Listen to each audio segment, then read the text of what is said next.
Many airports have carpets at their gate areas.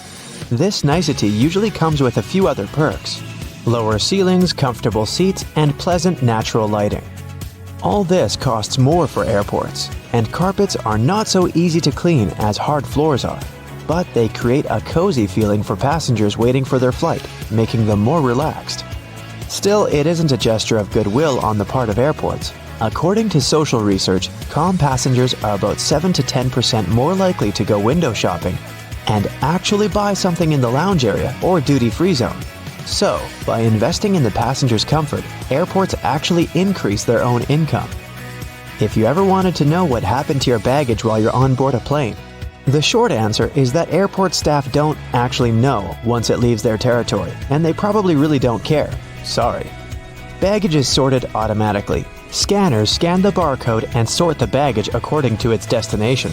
The three main tasks of airport baggage handlers are to move your bags from the check-in area to the gate, to move them from one gate to another when you have a connection, and to move your bags from the plane to the baggage claim area. And that's it. So if your luggage doesn't move fast enough, it can be late for your connecting flight, or the exact opposite. Your bag gets to your destination before you do because you're stuck at passport control. Another problem can arise if you forget to tear off any old stickers showing a different destination. In this case, the scanner might send your luggage to the wrong country. Most airports are equipped with giant kitchens where the food for passengers is prepared. These kitchens usually cook food for different airlines at once. And since that oh-so-delightful airplane food must be cooked for about 6 to 10 hours in advance, these kitchens have to work 24/7. And however surprising it might sound, the menu for your flight is developed up to a year in advance. This is a common practice for most airlines because every single ingredient matters and adds to expenses. In fact, one airline managed to save $40,000 after they removed just one olive from every salad they served on their flights. Airport staff sometimes ask passengers to rub their hands on a piece of cloth before putting it into a special machine. It might seem kind of scary, but it's actually harmless. You're simply being checked by a machine called an atomizer. Before their working day starts, employees put samples of dangerous chemicals into the machine. The machine memorizes these smells, and in case a person's hand smells like those chemicals, it alerts airport staff to this danger. You know how it sometimes goes. You come to the security checkpoint, and suddenly, it turns out you have something prohibited to take on board in your carry-on. But don't worry, all the things seized during the pre-flight inspection can be stored at the airport for as long as 3 months. On top of that, you have an opportunity to mail them any address inside the country. Things taken away by security and weren't claimed can also get sold at special auctions and are delivered worldwide.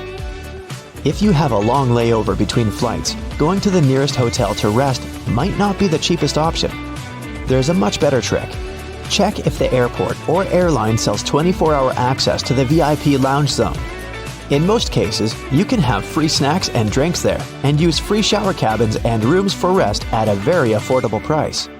In multi-terminal airports, search for underground passageways connecting terminals that most people might not know about. For example, at Frankfurt Airport in Germany, there's a walking tunnel between Terminal 1 and Terminal 2 that's mostly used by employees since passengers are simply unaware of its existence. There's an actual term for the first 60 minutes after you clear check-in. The golden hour. It's the time that passengers statistically spend more money in retail and duty-free areas of the airport. And having the most comfortable seats in those areas right in front of the shops is a clever trick to lure you in for shopping. Let's admit, sitting in front of a comfy chair while looking at a flashy sign or shopping window can be tempting, and that's exactly what the airports want you to feel.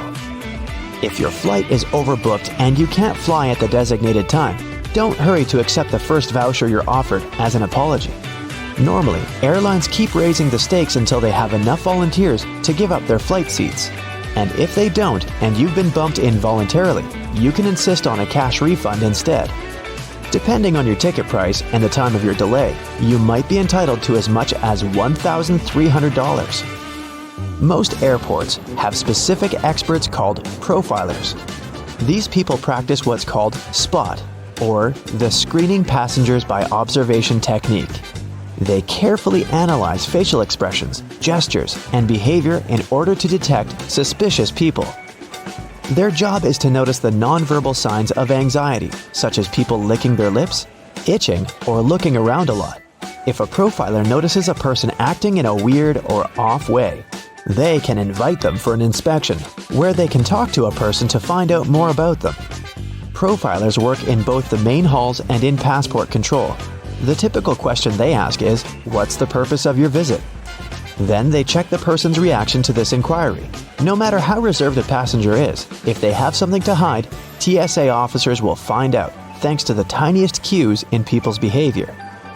Before your luggage even gets on the plane, it goes through 5 security levels, and one of them, besides scanning the contents, includes being checked by a special dog that can sniff out dangerous chemicals.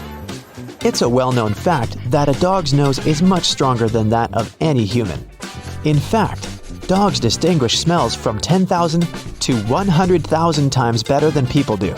No wonder airports take advantage of this super sense for security and regularly use these sniffer dogs to detect suspicious substances. What's really cool is that you can't even distinguish a detection dog from its civilian siblings. Unlike police dogs, the ones working at airports aren't trained to frighten or intimidate people. The most popular sniffer breeds are golden retrievers, labs, and German short-haired pointers. Charging your phone at a specifically designated spot can look convenient, but it's not really safe.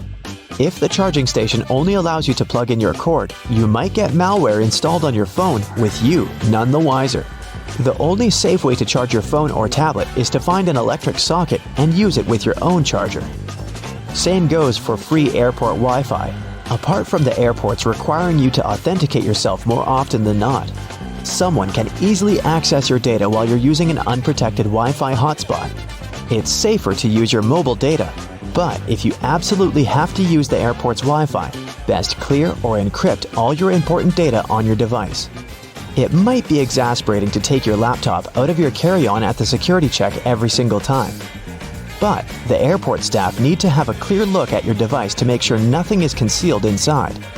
On the screen of an X-ray scanner, a laptop looks like a semi-transparent object with a clearly visible hard drive, CD drive, and whatnot.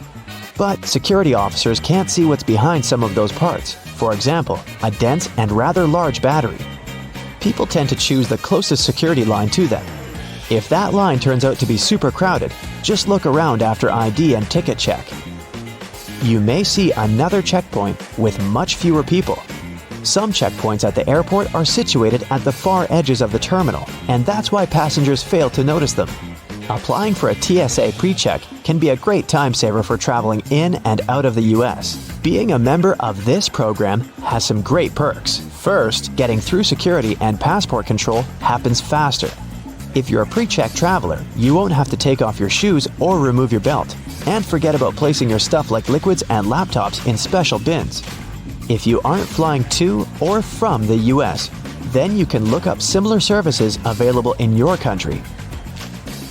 If you're flying economy class but don't like it, who does? Check in online and check out the seating options about 4 days before your flight. It's about that time that airlines typically start upgrading seats, and you might get an upgrade to business class for a small fee or even sometimes for free. You can also ask for an upgrade when you're already at the airport. Most people forget about this opportunity or simply don't care, so you might just get lucky. Most airports are equipped with giant kitchens where the food for passengers is prepared for different airlines at once.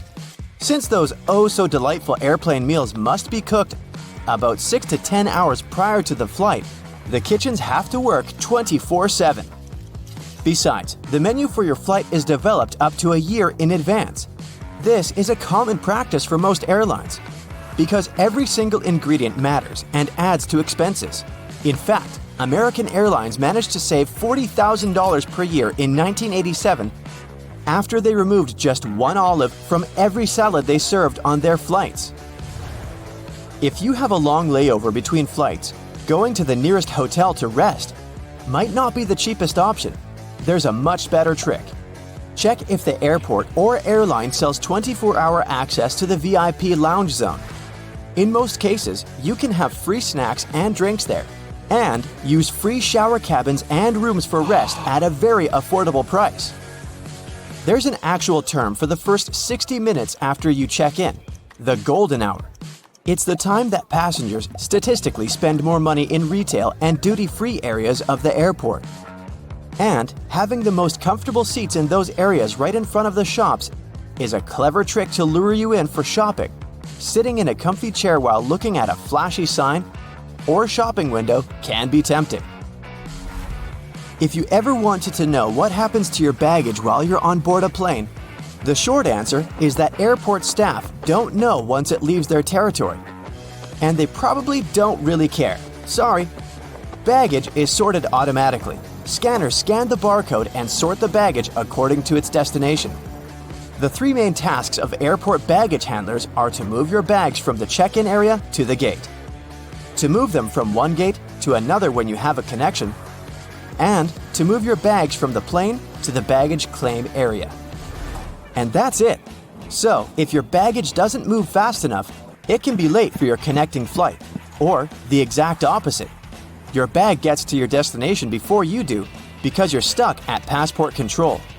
Another problem can arise if you forget to tear off any old stickers showing a different destination. In this case, the scanner might send your baggage to the wrong country. You arrive at the airport, already anticipating a couple weeks away from work and all your daily troubles. Park your car in the lot and then find out that it's going to cost you a small fortune to leave your car there. Why so much? In fact, airport parking lots are a business just like any other. The land on which they're built, the construction of the lot itself, the maintenance of the whole thing once it's already in operation, all that costs a handsome amount of money. And somebody's got to pay for it, of course. In addition, parking right next to an airport is simply convenient, which adds to the final cost. If you're not ready to dip into your pocket for a piece of extra comfort, better take a cab. Contrails, those white trails airplanes often leave behind them at high altitudes, are easily mistaken for engine exhaust. But most are nothing more than water vapor. During a flight, moisture in the air collects in the engines before being vented with the exhaust. The hot, wet air leaving the engines mixes with the cool, dry air found at high altitudes, resulting in long, thin lines of vapor. Humidity determines when contrails form and how long they remain visible. If it's already humid up there, then there's more water and the contrail is more prominent. And if it's cold, the droplets might turn into ice, staying behind for a much longer time. If someone were able to open the door mid-flight, they would be immediately pulled out of the plane by a sudden change in air pressure. It could also do serious harm to the aircraft. Fortunately, that's almost impossible. The doors on an airliner open inward while the cabin pressure pushes them out from the inside. The difference between internal and external pressure makes it impossible for the door to open. It might seem odd that the flight crew cares whether your window shades are up or down. The main reason is so that the passenger's eyes can adjust to the outside light. Mostly, it's just a matter of getting people on and off quickly. But in an emergency, the last thing they want is people stopping to blink before they evacuate the plane. Another reason for all the shades to stay up when the airplane is about to take off or land is for the ground crew to see if there's any trouble on board. For example, if there's a fire in the cabin, the ground crew will immediately notice it and act accordingly. If the shades are down, they might lose precious time they would need to rescue the passengers and the airplane crew. Ever notice the numbers on the end of the runway? They're actually used to show the pilot which direction the plane is facing. For example, the number 36 is short for a heading of 360 degrees, or due north. Along with numbers, the letters R and L indicate if the nearest runway is to the right or left. Every commercial airplane you've been on has only one wing. That's right, the left and right wings are actually two parts of a single wing. The first airplanes were called biplanes because they had two wings, one on the top and the other going through the bottom of the fuselage. They were connected with struts and wires, which made a kind of box that basically allowed the aircraft not to fall apart in the air. It was necessary at lower speeds that early planes could only muster. But as the engines increased in power, The second wing became redundant. The single wing still serves as a support for the whole structure though. Looking out the window on the plane's wing, you can see a small yellow double hook on it. It seems strange since it might mess with aerodynamics, but it's there for your safety. In case of an emergency landing, these hooks are used to secure ropes that help passengers exit the plane via the wings. If they're slippery, the rope will help you keep your footing and not fall over while going down. There are several extremely fast streams of air high up in the atmosphere of our planet. Their paths are meandering, but they have a more or less constant flow, allowing passenger aircraft to use them. When an airplane comes close to a jet stream, it may adjust to the direction of its current and fly a lot faster, propelled by the flow. Many airlines use this to their advantage to cut the fuel costs and make air traveling even faster. Clouds, especially thunderheads, can indicate that an area of turbulence is ahead. But sometimes, clear air turbulence occurs when a plane can drop a few feet and start shaking without any warning. It happens when two bodies of air clash at very high speeds. And it's absolutely invisible, so the pilots can't tell when it would happen. The chances of getting into an area of clear air turbulence are higher at low altitudes, over mountain ranges, and near the jet streams. Normally, after it's hit by lightning, an airplane is sent for inspection right after landing, but it can still safely complete its current flight. The fuselage conducts electricity well enough, and like with a lightning rod, the zap will most probably strike one of the tips of the airplane, either one of the wings or the nose. Then it seeks the ground, but doesn't find it, exiting from the tail in the end. It's easier for electricity to roll through the surface of the plane than go inside, so people on board are safe from its effects. Still, lightning is powerful, and there can be some damage done to the airplane on the outside. Now, carefully arranging your used towels isn't the best thing to do in a hotel. You're just not helping. The general rule is, dump them somewhere like the bathroom floor or in the bathtub. Then the staff can see that they need to change the towels. If you keep them all nice and folded, the staff may just get it wrong and leave them as they are, thinking that they're still fresh. You're on a low-budget trip and you brought along some appliances, so you can cook right there in the hotel. Not a big deal, but if there's only one outlet and you want to boil some eggs in your electric kettle, maybe don't. First, you never know what capacity the outlet has. It might even set off the hotel's fire alarm. Just stick to sandwiches or something. Of course, you can boil water for some ramen noodles, but if you feel like a slice of fresh, crusty toast, never try to make it with an iron. Sounds crazy, but some people have even tried heating up their frozen pizza with a hairdryer. What happened? They ended up having to go look for another hotel and an actual restaurant. Always look for hotels that include breakfast. It's usually way more expensive to have breakfast at a nearby restaurant. Plus, you most likely wouldn't know where to go. Much better to hit the hotel's breakfast buffet: coffee, cheese, ham, toast, fruit. If you play your cards right, you'd be too full for lunch. Sometimes your hotel room's way bigger than you expected. If there are 2 beds, but you're traveling alone, maybe don't use both of them. That'll just add a bunch of unnecessary work for the hotel staff. Even though room service includes cleaning, it's polite to do some basic tidying up yourself before you leave. Pick up any paper lying around. Wipe up that coffee you spilled on the floor. Don't make the bed though. The staff's going to replace the sheets no matter what. Plus, if you make the bed right after you get up, you're just actually creating a lovely dark environment for tiny dust mites. Yeah, bugs might be a real issue. Even the best hotels with the best staff can be powerless against those little guys. Put your luggage in the bathtub first. It's the cleanest place in the room. Then check the place over for bugs. If you don't see any, start unpacking. So, no bugs. But what about mold? The most common way for mold to get into a hotel room is if you chuck your wet towel on the bed and go out for the day. You might get back to an interesting smelling room. If you're going to be traveling a lot and plan on using the same hotel chain more than once, don't try to trick the hotel into thinking you never drank that soda from the minibar. Yeah, a can of soda might cost you double what you'd pay at the gas station, but you don't want to get put on the hotel's naughty list. This one sounds hilarious, but still, no one should ever be boiling their socks or any other item of clothing in the kettle that comes in the hotel room. Some hotel managers claim to have seen it happen. Just send your clothes off to the hotel's cleaning service people. If you love sleeping on a thick pillow, ask the front desk for an extra one. Don't even think about moving that cushion from the couch. Chances are, it's never really been washed. Saying thank you is always polite, but a nice tip would go down even better. It's not that polite to leave your room service tip on the last day of your stay. Different people might have been cleaning your room, so only tipping the last one is kind of unfair. If you decide to leave your tip on the very last day, leave a note along with it to make sure they share it with their coworkers.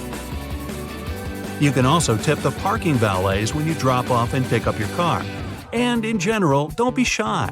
You can tip a door person, a porter. Those small tips can add up, and they'll be really grateful for any extra cash.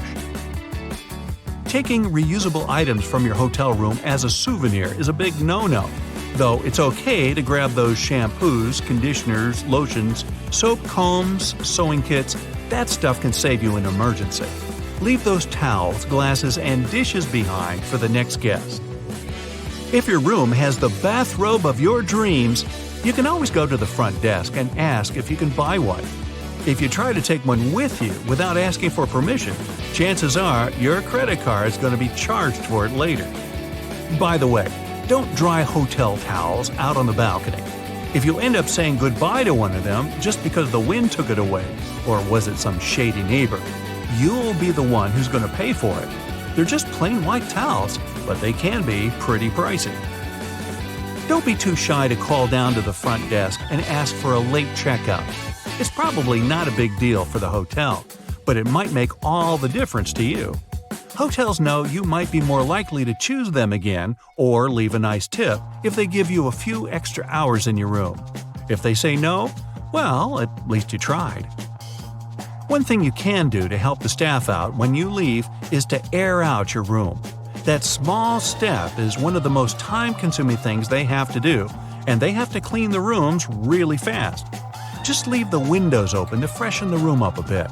If it's really hot outside, you can even leave the air conditioning on. Just don't do both at the same time.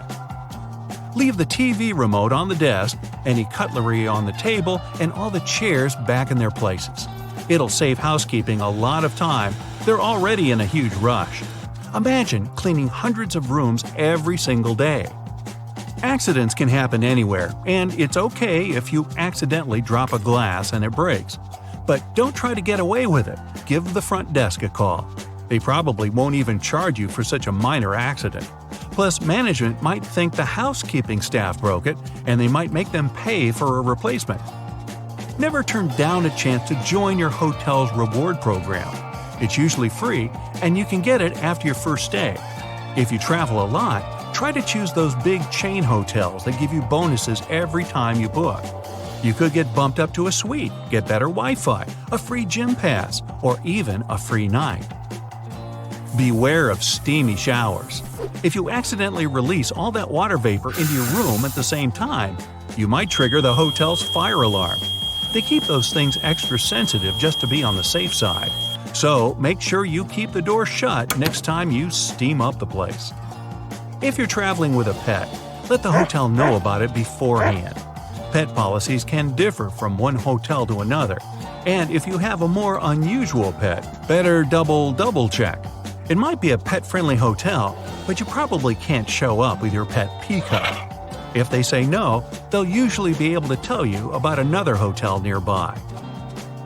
Trying to hide your little furry friend isn't the best idea. Dogs can be super noisy, so can cats, so can peacocks. You're going to be looking at a hefty fine if they catch you. Booking etiquette is a bit different now than it used to be. You used to have to confirm your stay at some hotels by writing them a letter. Nowadays, just make sure you have all your booking info handy on your phone. That'll make the front desk people pretty happy. If it's a big hotel, they might have hundreds of people checking in the span of a few hours. The front desk staff are usually super busy managing guests, deliveries, events, emergencies, a random peacock running through the lobby, and so forth.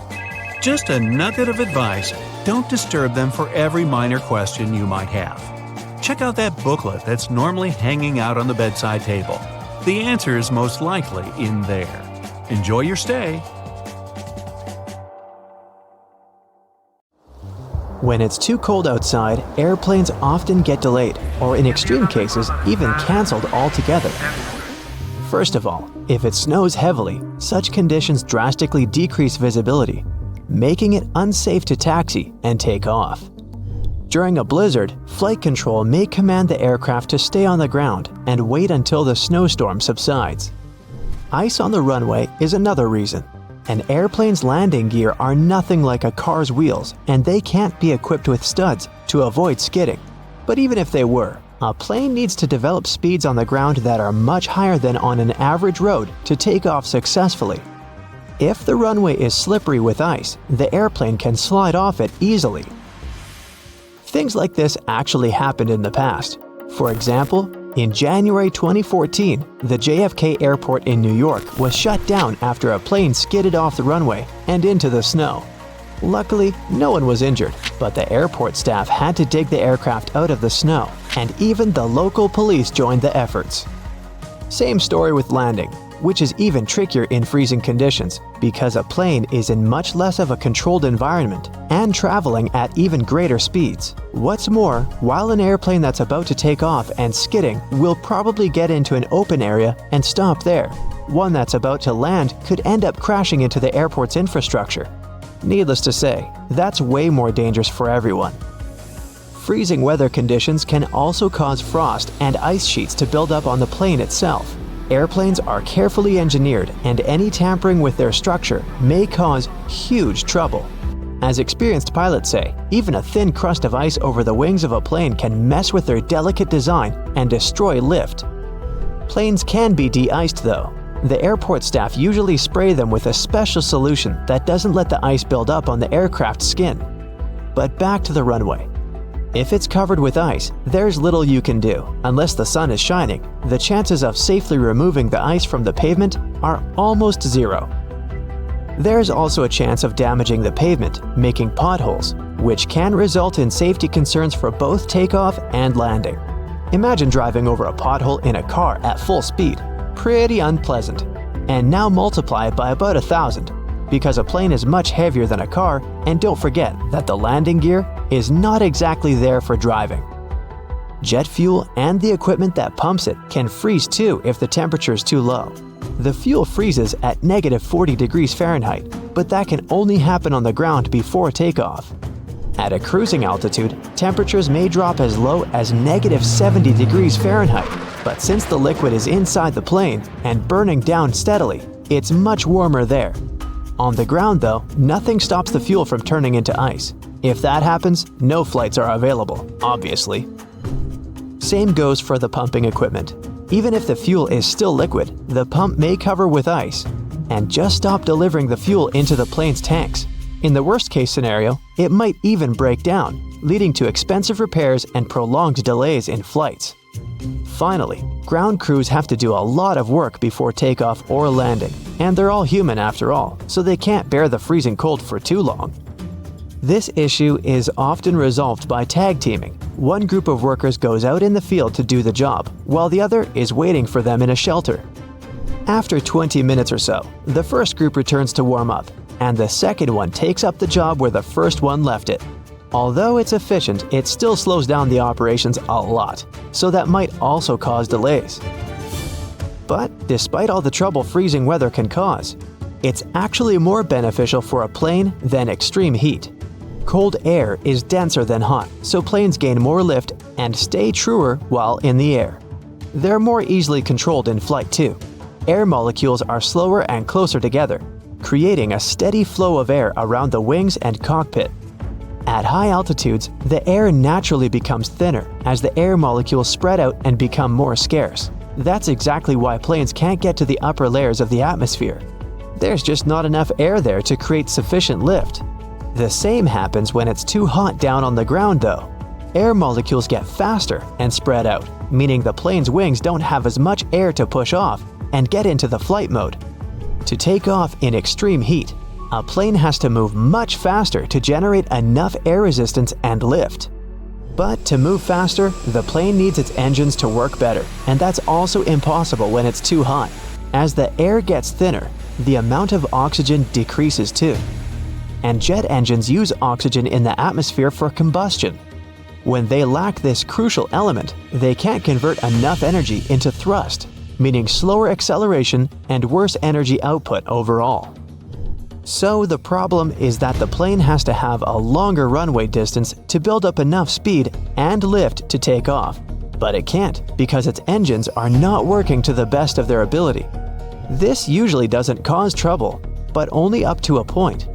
When the temperatures on the ground level reaches about 120 degrees Fahrenheit, some flights can get cancelled because it's simply dangerous for them to try and take off.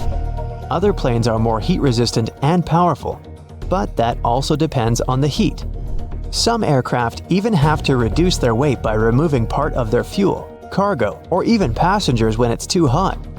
Lighter load means better acceleration before takeoff, and it doesn't help to avoid cancellations, but it also means planes aren't working to their full capacity. The average cruising altitude for an airplane is about 35,000 feet. They don't technically need to be so high up, but that altitude gives the best speed and efficiency.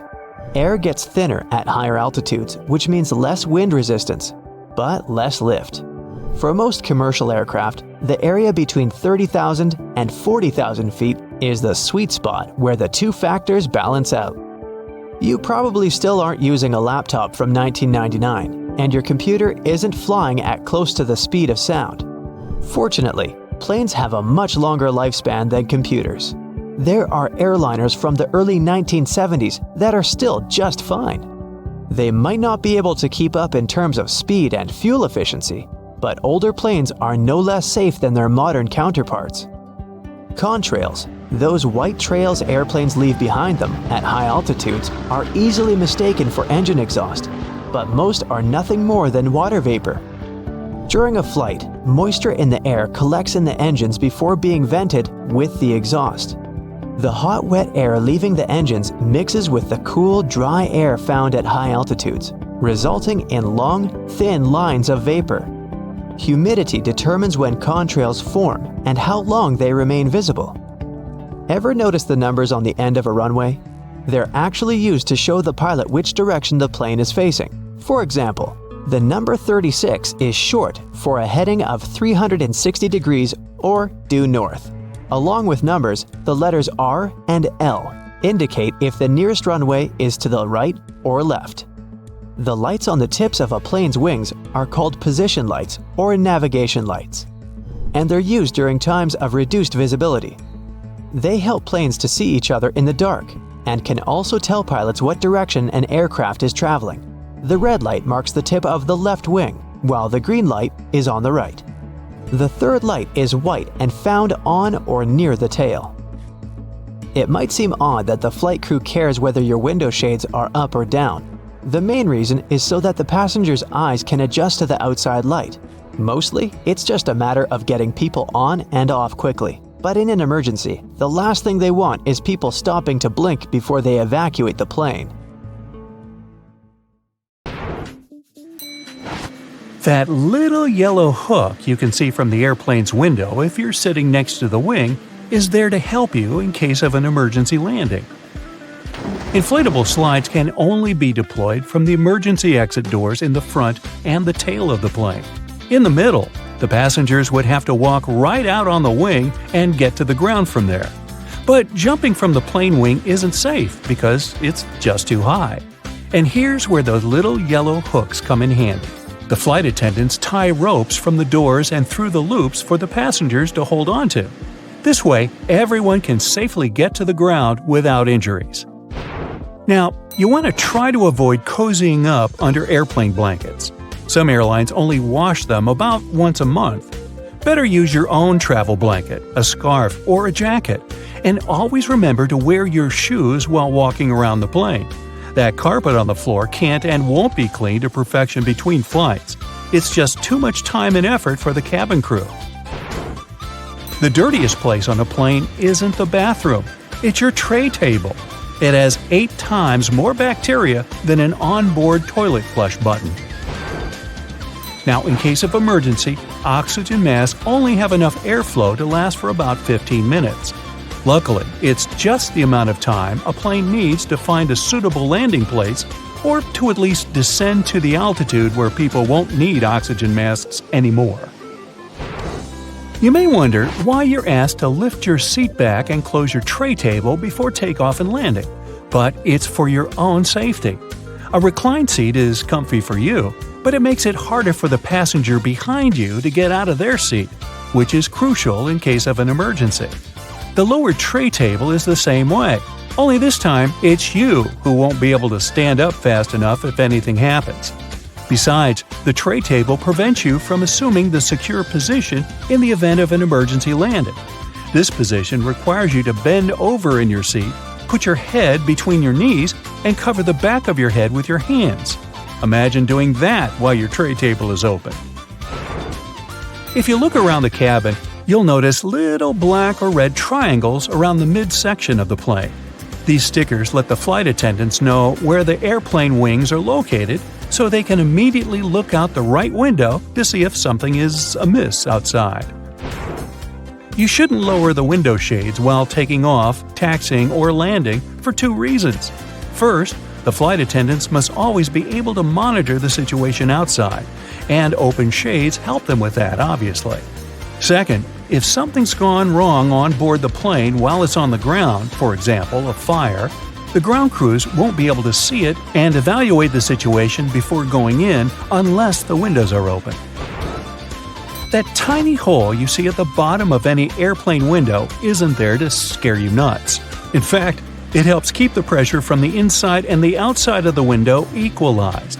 The hole itself is only made in the second layer of glass, and there are 3 of them overall, which also helps with security, by the way. Even if the outer glass breaks, there will still be 2 more to keep you safe. Now, you might see flight attendants touching the overhead compartments while they're walking along the aisle, but that's not exactly what they do. Right beneath the compartments, there's usually a handrail that goes all the way through the cabin, so you can also use this trick to stay firmer on your feet in the aisle. The pilots dim the lights in the cabin during nighttime, not for you to get cozy and sleepy. Our eyes have a hard time adjusting to darkness in the first few minutes of sudden lights out. And in the case of emergency, every second matters. So the lights get dimmed to let you get used to darkness in case something happens and you have to act fast. Pay attention to the aisle floor too. If there's an emergency landing at night, there will be 2 luminescent strips along the aisle showing you the way to the exit. Follow them to get safely out of the plane. Flight attendants also suggest counting the seats between you and the emergency exit once you're seated. This will help you navigate in case there's no other guidance available. If a lightning bolt hits the plane, the passengers won't feel it. The entire aircraft is covered with aluminum coating that conducts electrical current and doesn't let it inside. This protection is tested using a lightning simulator. Airplane windows are round because the air pressure is evenly distributed this way. If the plane's windows were square, strong air currents would accumulate in the corners of the windows, depressurizing the cabin, and that's bad. Don't think you become untouchable if you go to the airplane toilet. The bathroom door can be opened from the outside. There's usually a small latch at the top of the door that allows cabin crew to get you out of there. It's useful for both getting to people doing something suspicious in the bathroom and helping those who don't feel well and, for example, collapsed while in the toilet. Yeah, let's avoid doing that. The plane's wings flash red and green lights at night to show the direction the plane is heading in. A green light is always on the right wing, and a red one is on the left. Aircraft tires are designed to withstand 4 to 5 times more pressure than they actually experience upon landing. The wheel is more likely to break than the tire. Pilots always have different meals. This is necessary to reduce the risk of food poisoning. The flight can still go well if one of the pilots has gone down because of a stale burrito, but not if it's both of them. And try not to both of you eat the fish. Some airlines don't allow pilots to have beards. Facial hair can prevent securely fitting the oxygen mask, and pilots must always remain conscious. The seats are blue in most aircraft because this color soothes people. It's also easy to keep clean. The rumbling noise you hear after boarding the plane is luggage being loaded on the plane. The compartment is right beneath the cabin, so it can sound quite loud sometimes. On most flights longer than 7 or 8 hours, pilots have access to a specially designed rest seat in or near the cockpit. Flight attendants typically have a section of the cabin reserved for them, and it's sometimes separated from the passenger areas. Some larger aircraft even feature private crew quarters above or below the main cabin. The wings of most passenger aircraft are located at the bottom of the plane. It's called a low wing. Firstly, if you install the engine under low wings, it'll be closer to the ground and easier to repair. Secondly, the wings will take on part of the shock in case of a hard landing. And if the plane falls into the water, then the wings become a life-saving pillow. By the way, a plane can stay afloat for 10 minutes to 60 hours. It all depends on the model of the plane, weather conditions, and pilot skills. Now, most airplanes are white because this color best reflects the sun rays and the aircraft body doesn't heat up as much. Also, the damage is best seen on white, and white paint is simply cheaper. Shoulder straps seem more secure than just a waist belt, but not in the case of planes. When the plane gets into turbulence, it's tossed a bit in the air. The waist belt will simply hold you in place in case of a more severe shake. Shoulder straps would require more space between the seats, and this is not justified on a plane. In a car, the impact is usually much stronger, so you need that shoulder strap not to whoosh through the windshield. Flight attendant seats do have passenger straps, but that's because they are much less comfortable than passenger ones. They're narrower and positioned facing the passengers. Flight attendants need extra protection simply not to fall off their seats if the plane shakes hard enough. Also, they have to help and direct people during potential evacuation, and for that, they need to be in top shape. Now maybe you've noticed that you always enter the plane from its left side. Firstly, the captain usually sits on that side. This way, it's easier for the captain to align the plane with the terminal jet bridge. Also, the aircraft is fueled and loaded with the baggage on the right side. If passengers come from the left, the crew can do their job undisturbed. Have you ever noticed that one of the flight attendants hides their hands behind their back when you enter the plane? Are they crossing their fingers for a safe takeoff? Nah. At this moment, they're counting the passengers as they board. They have a special little counter for this. There are lots of stories about how bad airplane food is. In fact, it's not that bad. It's your sense of taste that's on the fritz because of the dry air. It dries your mouth out of all its saliva and dulls your sense of smell, which helps to feel 80% of what you taste. So, airline companies add more spices into the food so you can feel the taste. Seatbelts are located on the stomach because of the turbulence. When that happens, the plane sort of jumps up and down. Your waist belt holds you so that you don't crash into the ceiling of the aircraft. The shoulder seat belts in the car protect against horizontal collisions. By the way, flight attendants also have shoulder seat belts. It's because they always sit facing the passengers to keep order. While all passengers are flying face forward, the cabin crew sits backward. If the plane goes forward sharply, passengers get pushed into seats, and the flight attendants are held by shoulder and waist belts. Even if lightning strikes a plane, the passengers won't feel it. The entire aircraft is covered with an aluminum layer that conducts electric current without passing it inside the plane. Good thing. And all electronics and fuel tanks are equipped with additional protection. Before any plane is released from the factory, all this protection is tested by simulating lightning. Many passengers get a headache during the flight, especially right after takeoff. This happens because you're getting up to an altitude higher than Mount Everest in about 10 minutes. The air up there is thin. Your brain gets less oxygen. By the way, chewing gum or candies can help. Now, the main reason why the seats on the plane are so uncomfortable is profit. Airlines want to make more money, so they try to fit as many passengers on the plane as possible. Because of this, there's so little space between the seats. 2 additional rows in the cabin provide 12 new passengers. Also, companies make airplane seats lighter to spend less fuel. Seats become smaller and less comfortable. You can feel cold inside a plane, but when the plane is flying at high altitudes, the conditions resemble those in the Sahara Desert. It's all because of very low humidity. Every hour of flight, your body loses a lot of liquid. Stay hydrated, but only choose bottled water. Many companies don't show movies because they can make passengers too sad or emotional. Even if a movie doesn't have a dramatic story with incredible characters, it can still be heartbreaking for passengers. The thing is that our body experiences stress, and we take everything close to heart because of the lower oxygen levels. Also, we're sitting in seats at a high altitude and very far from home. Our brain realizes we're out of control of the situation. This feeling of helplessness can throw a person's emotions out of whack. So, companies only show positive movies and comedies. Some passengers say they feel like they can't think straight during the flight. This happens because of a lack of oxygen, so your mind isn't in top form. Well, better not do any important tasks or make any important decisions. Your corneas are the one part of your body that doesn't have a blood supply. The only way they get oxygen is from the air.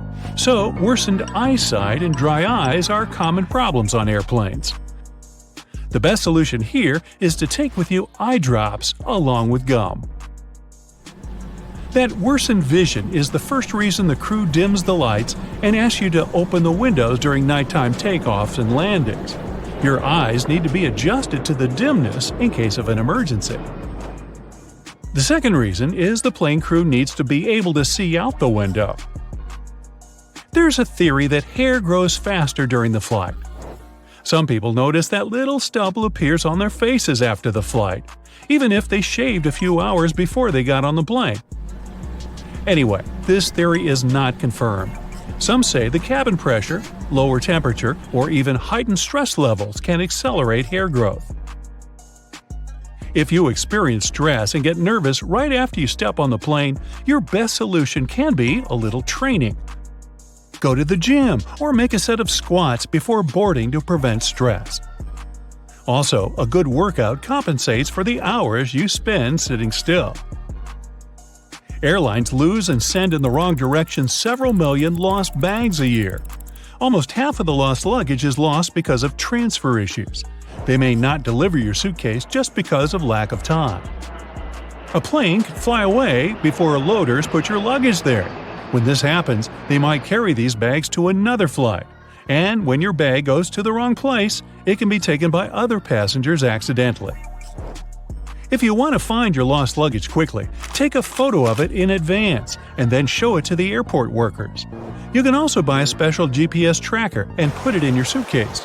It works for 6 days, and you can use your phone to locate your luggage wherever it is. Airport staff take unclaimed luggage to a special center. If the owner doesn't show up within 3 months, the things inside the bags will be put up for sale in specialized stores. There, you can find clothes, jewelry, and electronic devices. And of course, it all comes with a big discount. The rumbling noise you hear after boarding is not my stomach. It is luggage being loaded on the plane. The compartment is right under the cabin of the aircraft, so it sounds quite loud. Aircraft tires can withstand pressure 4 to 5 times more than a plane actually gives them during landing. The metal wheel is more likely to break than the tire. Pilots also have different meals. This is necessary to reduce the risk of food poisoning. The flight can go well even if one of the pilot feels bad because of a stale burrito. If 2 pilots ate the same burritos, they could lead to problems. Oxygen masks drop down when the air pressure changes. At a certain height, there can be less air in the cabin. To prevent passengers from feeling this, they should put on oxygen masks. When pilots descend to a safe altitude, you can breathe without the mask again. By the way, masks only have oxygen for 15 minutes. This is enough for the pilots to descend to a safe altitude on which passengers can breathe. The wings of most passenger planes are located at the bottom of the plane. It's built this way because of the engine. It should be installed under low wings because it's closer to the ground and easier to repair. Another reason is that the wing should take a big part of the blow during a bad landing. And if the plane falls into the water, then the wings become a life-saving pillow. Fuel tanks installed in the wings are empty after the flight, and it helps to stay on the water too. The wings of cargo planes are located at the top to make it easy to load the cargo since the hull is located very close to the ground. Also, it helps to avoid getting debris into the engines in case when airfields aren't clean. Plus, this wing location has less aerodynamic resistance during the flight.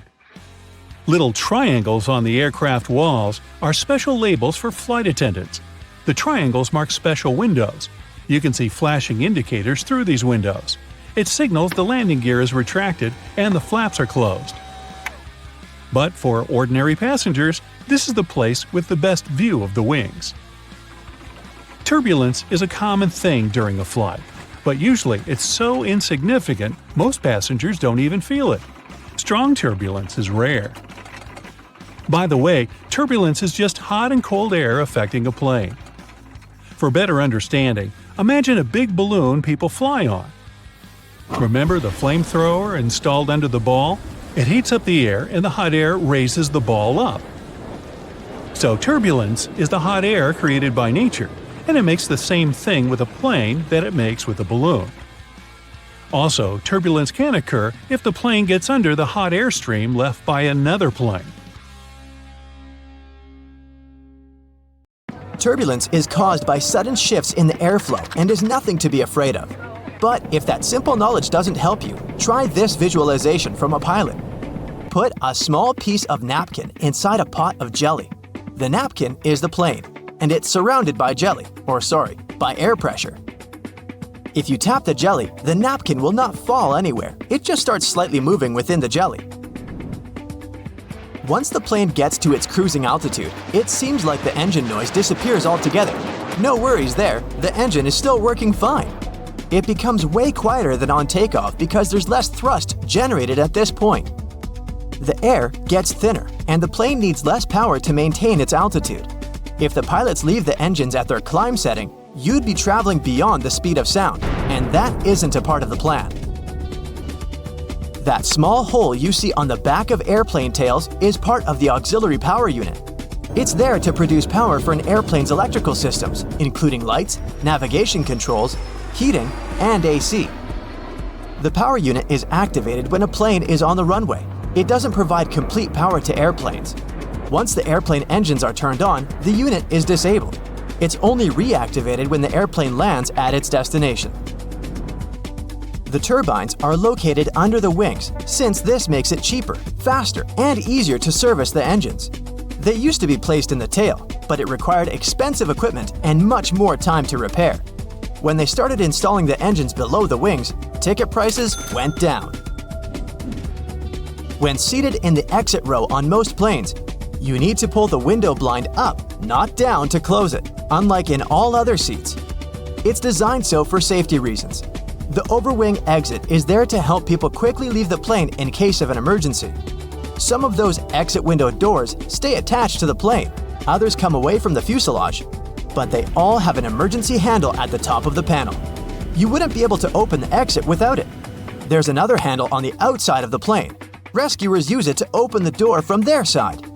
Because of this handle, there's no room for the blind to retract above the window. But there's more than enough room for it below the window. Makes sense to me now. You can actually raise the right armrest when in the aisle seat. The lock is on the underside of the armrest. It's not a button, but a lever close to the back of the seat. You can pull it to let the other passengers pass to their seats. The same tip works for the left armrest of the window seat. You can lift it up to lean on the window. Don't forget to lower the armrest during takeoff and landing for safety reasons. Planes usually use a small, powerful tug on airport grounds when they need to pull back out of their parking spot. But it doesn't mean they can't move backwards on their own. To do so, they need to use reverse thrust, and the powerful air current from it can pull some debris into the engine or cause damage to ground vehicles, the gate, or the ground crew. It would also use a lot of fuel and be incredibly loud. Plus, the pilots don't have rear-view mirrors like drivers, so they can't see behind them. Now you understand why this risky process is banned at airports. They make plane wings smooth to let air flow easily around their surface and reduce resistance during the flight. Those convex, yellow hooks, though, don't they worsen the aerodynamics? True, but they are necessary for your safety. Imagine a plane making an emergency landing in the open sea. The aircraft is sliding on the water. Then, rescue boats arrive to evacuate the passengers. Before the door opens, the escape slide inflates. Passengers need to walk on the wing and move down the slide, but the wing surface is slippery because of water. To prevent anyone from falling, the stewards install a rescue rope. They attach one end to the door and the other to the edge of the wing, passing it through these hooks. During the evacuation, people hold on to this cable like a railing. They can also attach rescue boats to the wing with a rope and these hooks, so the sea won't take people far away from the plane. When flight attendants pass through the cabin during the flight, they always touch the upper shelves above the seats. No, they don't check if the luggage compartments are closed. There are hidden handles along the bottom of these compartments. Flight attendants hold on to them not to fall. It's a pretty convenient thing since they don't have to touch the seats and disturb passengers once they're moving around the cabin. Have you ever noticed the flashing light in the cabin before takeoff? It's 100% safe. It occurs when the pilot disconnects a plane from the airport power supply and switches to the onboard one. This rapid transition may cause flashing. Passengers always board from the left side. That's because the captain sits on that side of the cabin. It's easier for him to align the plane with the terminal jet bridge this way. Also, the aircraft is fueled and loaded with baggage on the right side. With passengers boarding from the left side, the crew can do their job undisturbed. You might have noticed black triangles on the wall above the seats. For you, as a passenger, they may indicate the seats that have the best view of the wings, where you can take the most beautiful flight photos. But the triangles aren't there for this reason, of course. The crew members monitor the condition of the aircraft through windows under these signs. In case the wings freeze, the engine catches fire, or the pilot receives a signal something's wrong, the crew will quickly move to the triangles and assess the situation. Those mysterious chimes you hear during the flight are a kind of secret language the crew uses to communicate with each other. The chime you hear shortly after takeoff informs the crew that the landing gear is getting retracted. A single chime during the flight is a sign that one of the passengers needs the assistance of the crew. When they're serving meals and run out of food or drinks, they can ask their colleagues to share using a high and low chime combo. 3 low tones mean serious turbulence is approaching, so the crew needs to buckle up. A seatbelt on an airplane has a slightly different purpose from that in your car. The one in the vehicle protects you from a horizontal hit. When a plane is going through turbulence, it's shaking up and down. Your waist belt keeps you from hitting the ceiling. The tray table, the seatbelt buckle, and the toilet door handle. Those are some major feeding grounds for bacteria. But the seat pockets aren't any cleaner.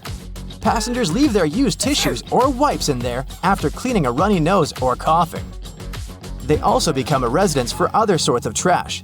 Even once the trash is out, the bacteria remain in their cozy pocket home. The next passenger becomes their new prospective target.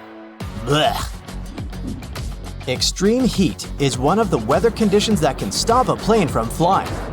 Airplanes fly by generating lift with their wings. The air below the wings takes the plane up. In extreme heat, the airplane can't produce that much lift. That's because hot air expands and becomes way less dense than cold air. With less lift, the plane may find it really hard to take off and fly. Electronics will unlikely respond well to extreme heat or humidity, and the AC system may fail. Smaller jets can't operate at a temperature of over 118 degrees Fahrenheit. Larger Airbus and Boeing planes perform the best below 126 degrees Fahrenheit. You can easily remove Post-it notes because their adhesive is not even. Sticky notes feature a plastic adhesive. It's spread out in blobs across that sticky part of the paper. When you slap a Post-it onto a bulletin board, not all the blobs, that are technically called microcapsules, will actually touch the surface to keep the paper stuck there.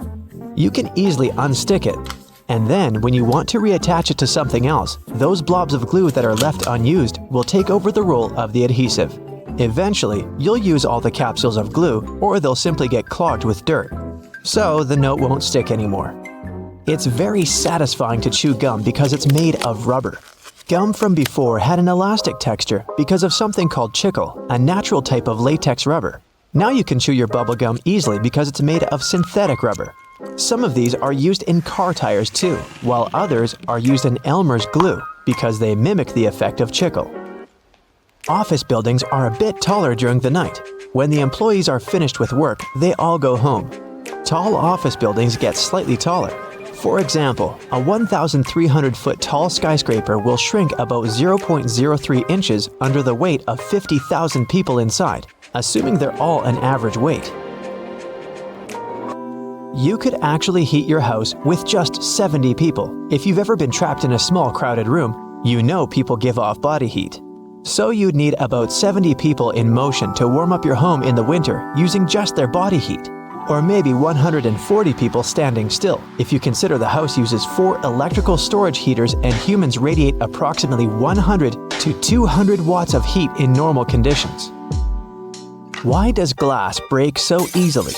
It's because its atoms are not very tightly arranged. Unlike other solid material like metal, glass is made up of amorphous, which basically means structureless, loosely packed and randomly arranged atoms.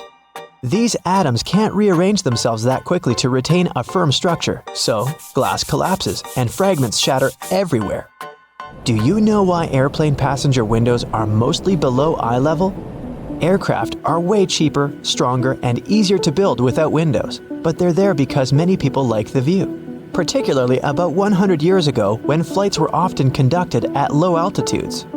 Also, if some passengers are feeling sick, looking out the window can help them reconnect their sense of balance, as their eyes are continually reporting what's going on around them. Windows in this position also help distribute the load around them more evenly. The floor of the cabin where people sit isn't all the way at the bottom of the aircraft, which is why windows end up being quite low compared to both the overall volume of the cabin itself and the eye level of the passengers sitting down.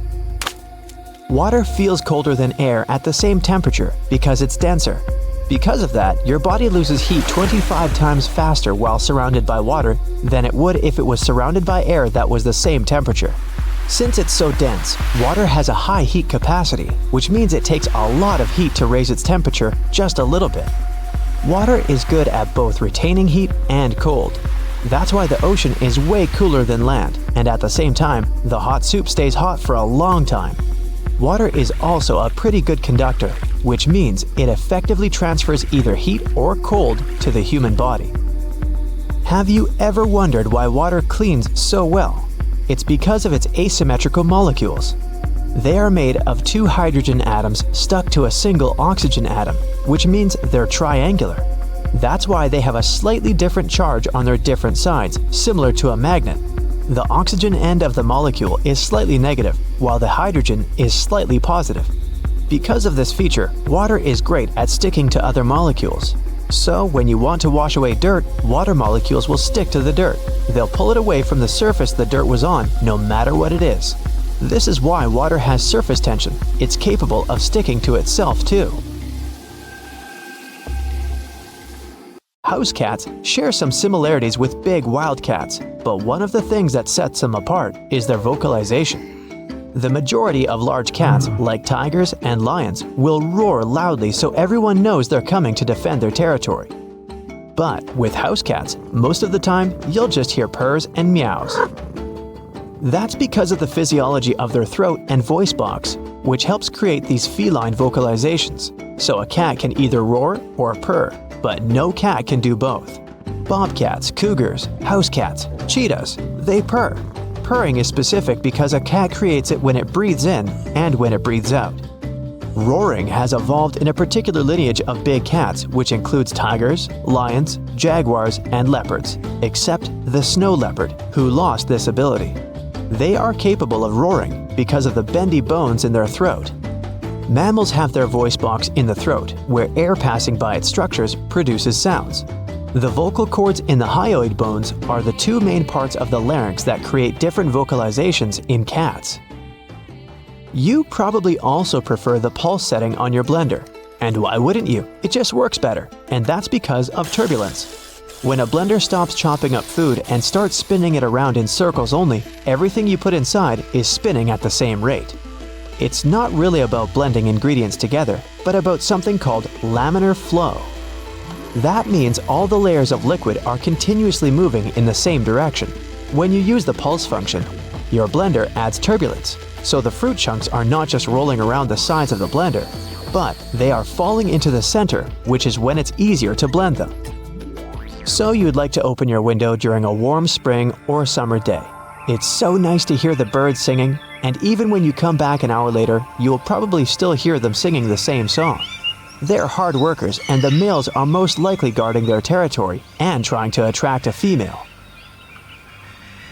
And other animals have their own tactics. Some like to rub their scent everywhere, but birds use a song to send the message, "Hey, I'm letting everyone know, especially other males in the area, this is my space." So they'll continue singing the same song over and over again. During the winter, they will most likely sing fewer notes to each other, or just one note. They want to let others know that where they are is their space. Plus, they're trying to figure out if there's any food somewhere nearby. Why do cats like small spaces? First of all, they are solitary animals, which is why they always search for a safe hiding place to take a good nap.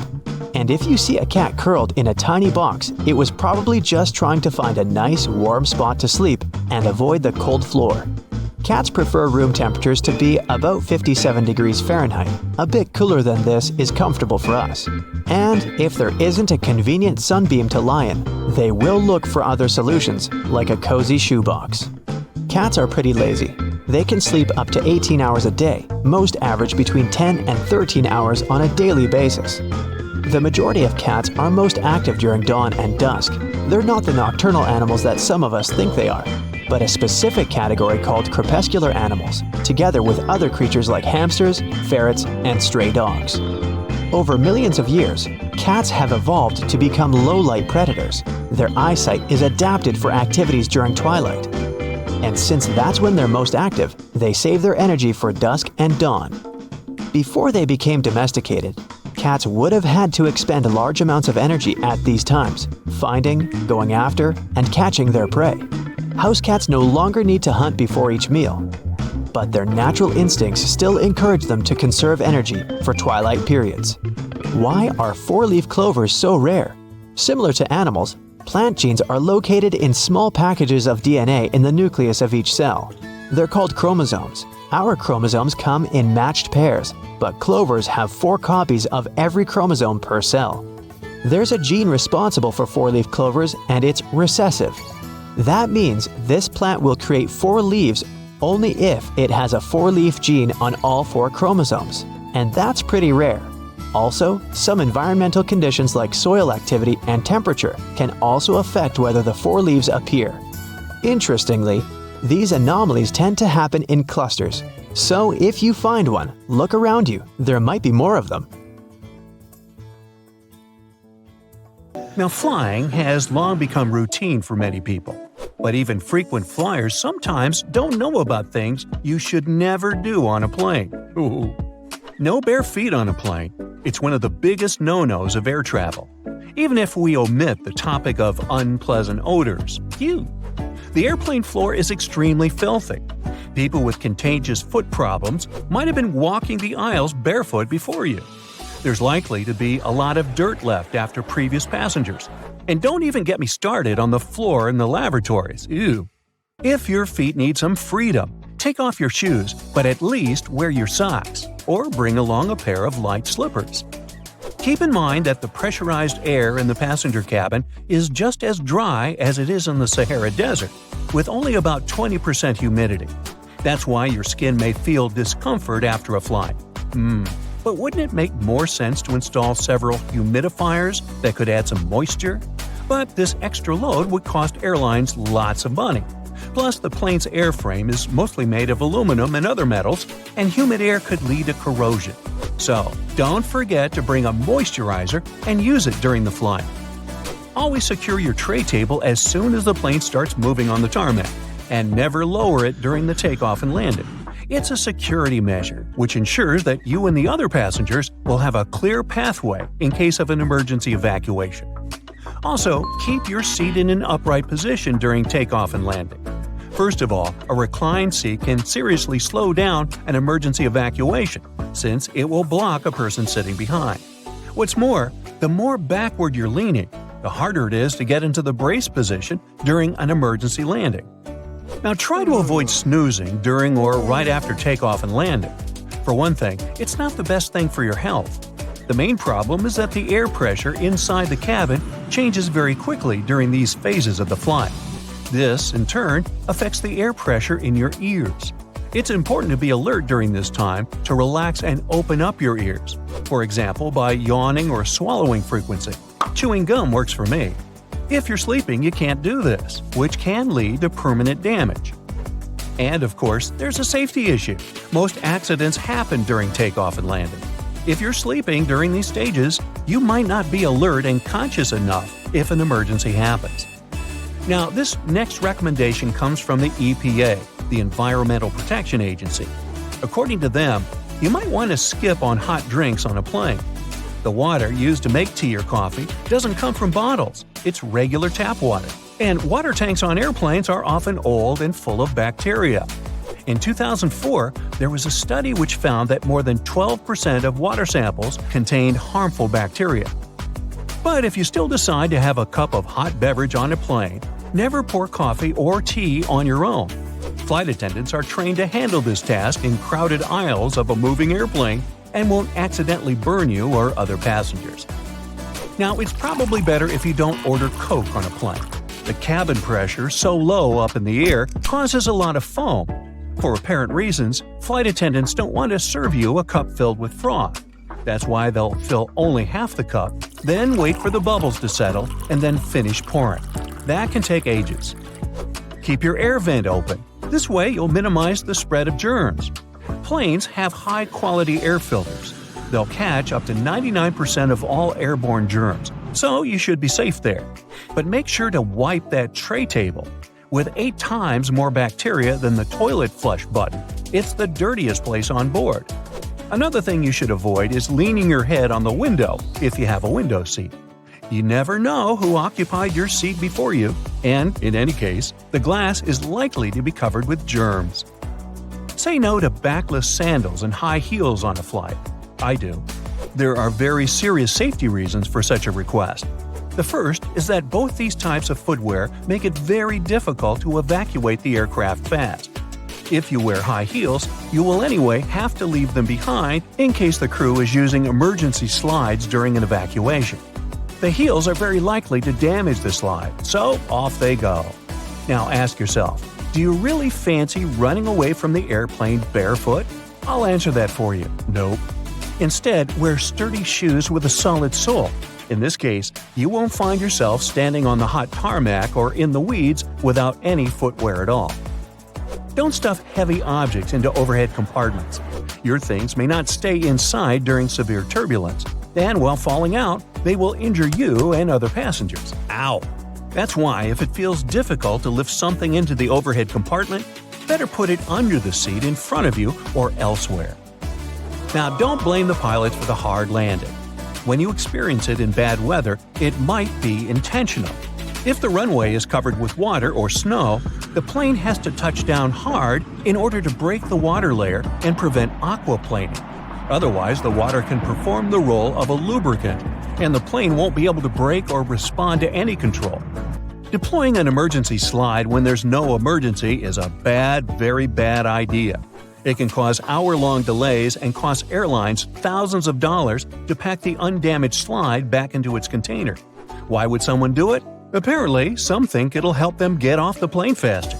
Well, they're an idiot. Don't be one yourself. Just keep in mind that it doesn't work this way.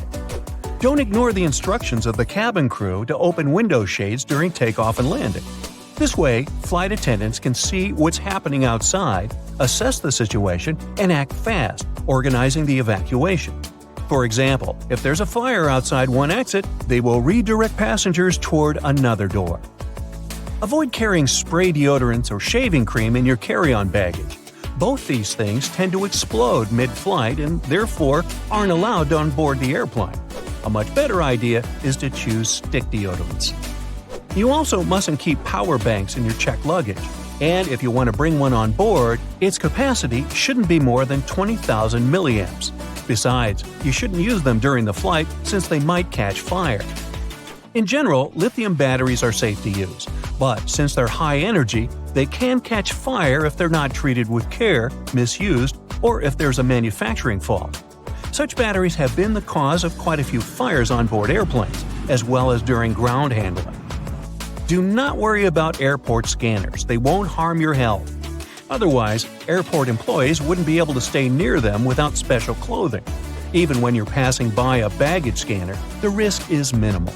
And the last one, don't act like a jerk on board. Behave yourself. I know you will. Also, never try to land a plane on your own. Nah, don't laugh, I'm not kidding. In movies, they often show us that something happens to the pilots and they can't land the plane. And that's when the main character, a very skillful person, starts their game. Unfortunately, it's close to impossible to do it in real life. Even if a person is a genius, is fond of computer simulators that match the real model of an aircraft 100%, and is ready to follow all the instructions from the ground, they're likely to fail due to one simple aspect: stress. It is true that there have been cases throughout history when amateurs landed smallish private planes after the incapacitation of a pilot. However, there has never been a case of a non-professional pilot landing a commercial passenger airplane. It's only in the movies. Hotels are places where you know for sure lots of people stay every day. And not all of those places pay attention to cleanliness as much as they should. There can be bed bugs and other pests around that you won't notice until it's too late. So here's the deal. When you arrive at a hotel and open your room, don't rush to open your bags and put all your clothes onto the shelves, and especially the bed. Better place your bags into the bathtub for the time being, and go check the room for those pesky bugs. Check out all the rugs, soft furniture, cushions, and all other places that pests could live in. Only after you've done that, take your bags out of the bathtub and unpack.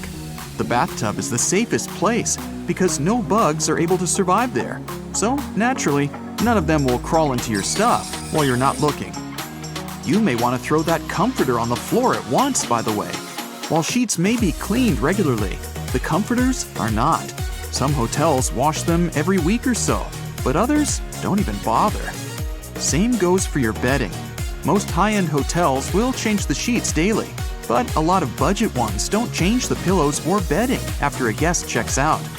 Definitely a good idea to request fresh pillowcases when you arrive.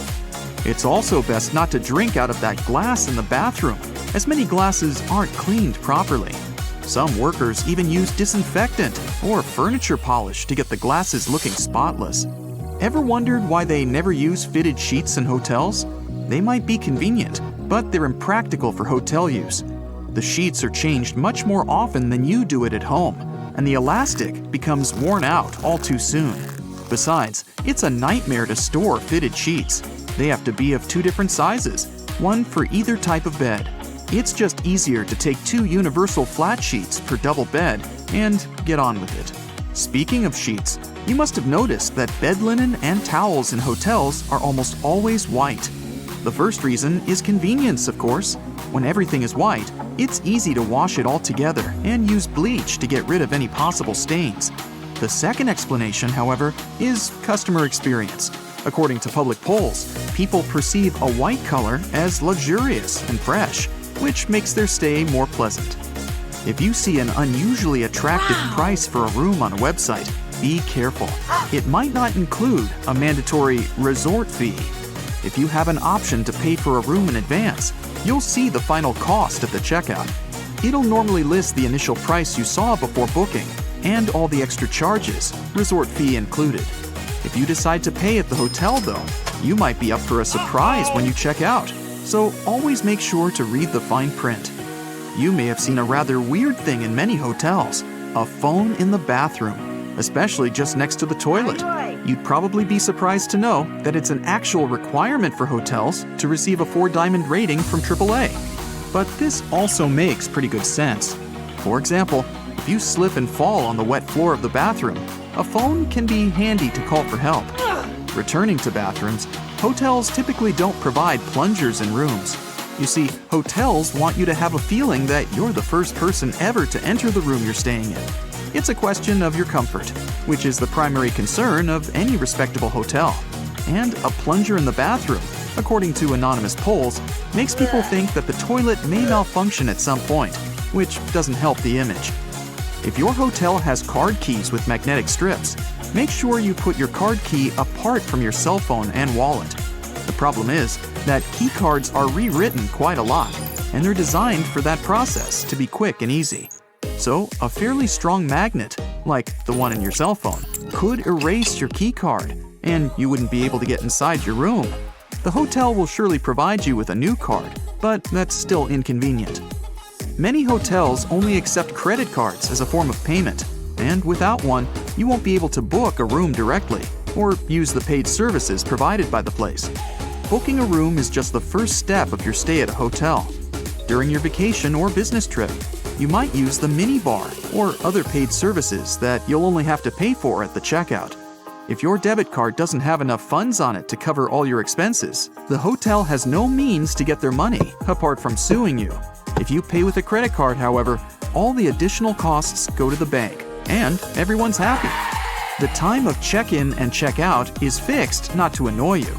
It's done so you don't barge in onto guests who stayed in the room you've booked, and the hotel staff can clean the room and prepare it for the next guest's arrival. By the way, the checkout time is normally about 11 a.m. to 12 p.m. because hotels actually care about your well-being. They not only let you have your breakfast, but also give you some time to prepare for departure without hurry. Isn't it kinda annoying that many hotels don't have a socket near the bed? In fact, time is to blame in this case. Lots of hotels around the world were built before mobile phones and other portable devices became so popular and widespread. Back then, of course, they didn't need bedside sockets, and many of them haven't yet caught up with the times. You can avoid this issue if you stay at a hotel that's been built relatively recently. Once you're at the check-in desk, it's likely that the hotel staff already recognize you. Many hotels, especially higher-end ones, will do a little research of their guests' social media. While this seems a bit creepy, it's only so they can see who you are to make your stay more comfortable. At check-in, you'll also be given an initial key which will reset the door lock and cancel any existing keys. But make sure to be respectful to your receptionists. Sometimes, they may play practical jokes on rude customers by key bombing. This is where they give you 2 of the initial keys. Either key resets the door, so once you use the second one, the first will no longer work. Toothpaste is one item you probably won't find in the hotel room's bathroom. For budget hotels, it's often too expensive to order, as it's classified as a medical supply. For luxury hotels, it's the opposite. They often can't find a toothpaste manufacturer that's fancy enough to be present in their rooms. While the staff clean hotel rooms frequently, disinfecting smaller items is not on the top of their priority list. Remote controls and phones are some of the dirtiest things in a hotel room. So do yourself a favor and bring some disinfectant wipes to clean them before use. If you're thinking about putting your valuables in the safe for security, you may also want to think twice. Hotel locks use passcodes instead of locks, so there's a high chance someone in the hotel will know the master code. And who knows who else could get their hands on this information. Hotels usually overbook themselves, as the average daily no-show rate is around 10%. This means there's a chance that you won't actually get your reserved room. If you show up and there are no available rooms, chances are you'll get walked. This basically means the hotel will pay for a room at another similar hotel in the area. There's a surprising amount of items left in rooms that hotels don't want you to know about. In one hotel in Portugal, a worker even found a shark that was left behind. With no idea how it ended up there, the shark was eventually returned to its natural habitat, safe and sound. Most, if not all, hotels have fully carpeted floors, and there's a couple of very good reasons for that. First of all, it's your safety. You're far less likely to slip and fall on a carpet than on a wooden or tiled floor. Secondly, it's much more cost-effective because it's faster and cheaper to replace a spoiled carpet than change the whole flooring in a room. And finally, carpets add to the room's soundproofing, which you'll be thankful for if you have overly active neighbors. Ever wondered what a continental breakfast is and why it's called that?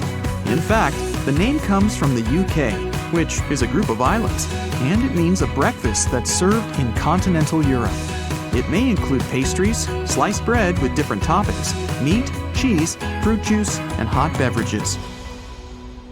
Airports are some of the most visited and, at the same time, mysterious places out there.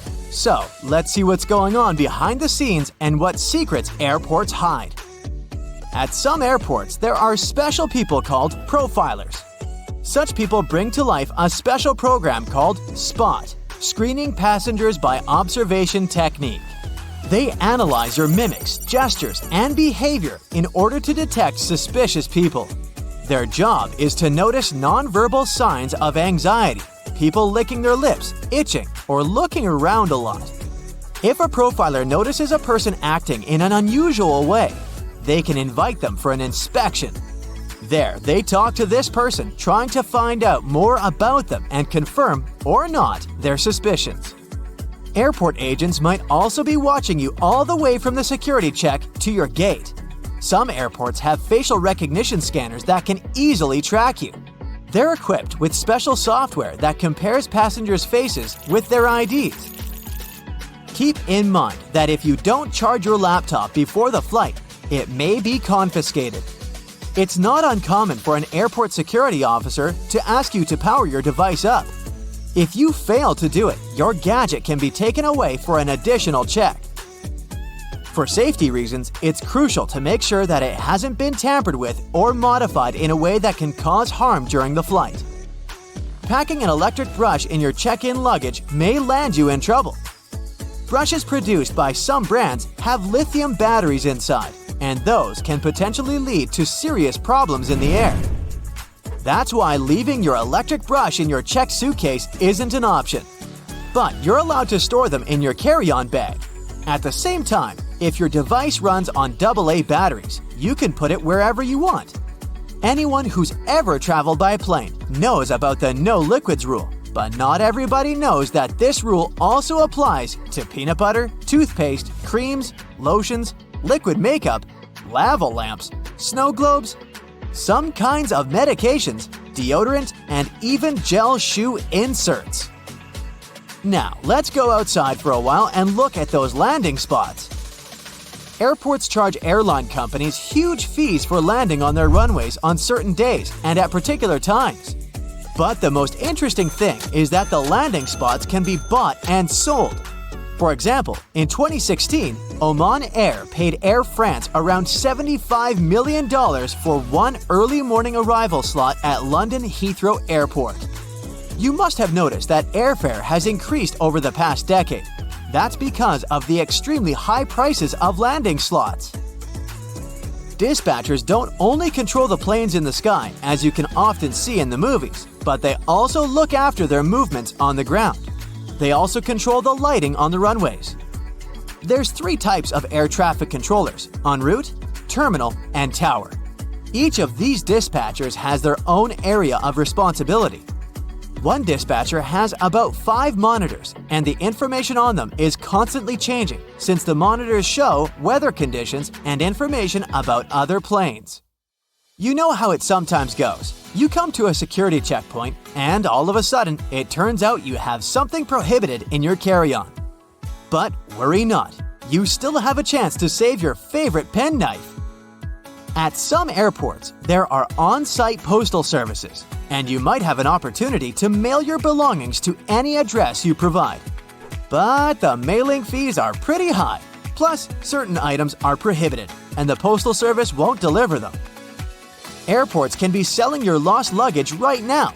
Of course, I don't say that there's no chance for you to get back your suitcases that's traveled to a different destination, but just as likely, you might not see it again. In this case, an airport has the right to sell your misplaced belongings at an auction. Most airports have an annual lost luggage sale. After paying an entry fee, you can bid on electronics, clothes, bags, and other stuff. While flying, you might have a celebrity on board, but you won't know it. Large airports have separate check-in and security procedures for celebrities. They often board the plane directly through a hidden door located beside the jet bridge. Some airlines also use cool cars to transfer VIP passengers from the terminal building to the plane. At the same time, most people come to the airport well ahead of time. And the most popular activity while waiting for a flight is wandering through the duty-free zone. And even though people rarely plan to buy anything there, different products end up in their shopping baskets. That's because lots of airports are designed in a special way that makes people feel relaxed and at ease. I'm talking about all those huge windows, a lot of light, massage chairs, and comfortable seating areas. And statistically, calm passengers are 10% more likely to spend money on retail, duty-free, and food. Designers put a lot of thought into airport layouts. It helps to ensure the smooth flow of travelers. And the main point here is easy navigation that can prevent people from getting lost. This is achieved through subtle but very effective design cues. And placing duty-free zones between security checkpoints and boarding gates is one of them. They supposedly help you relax after clearing security and lead you where you need to go.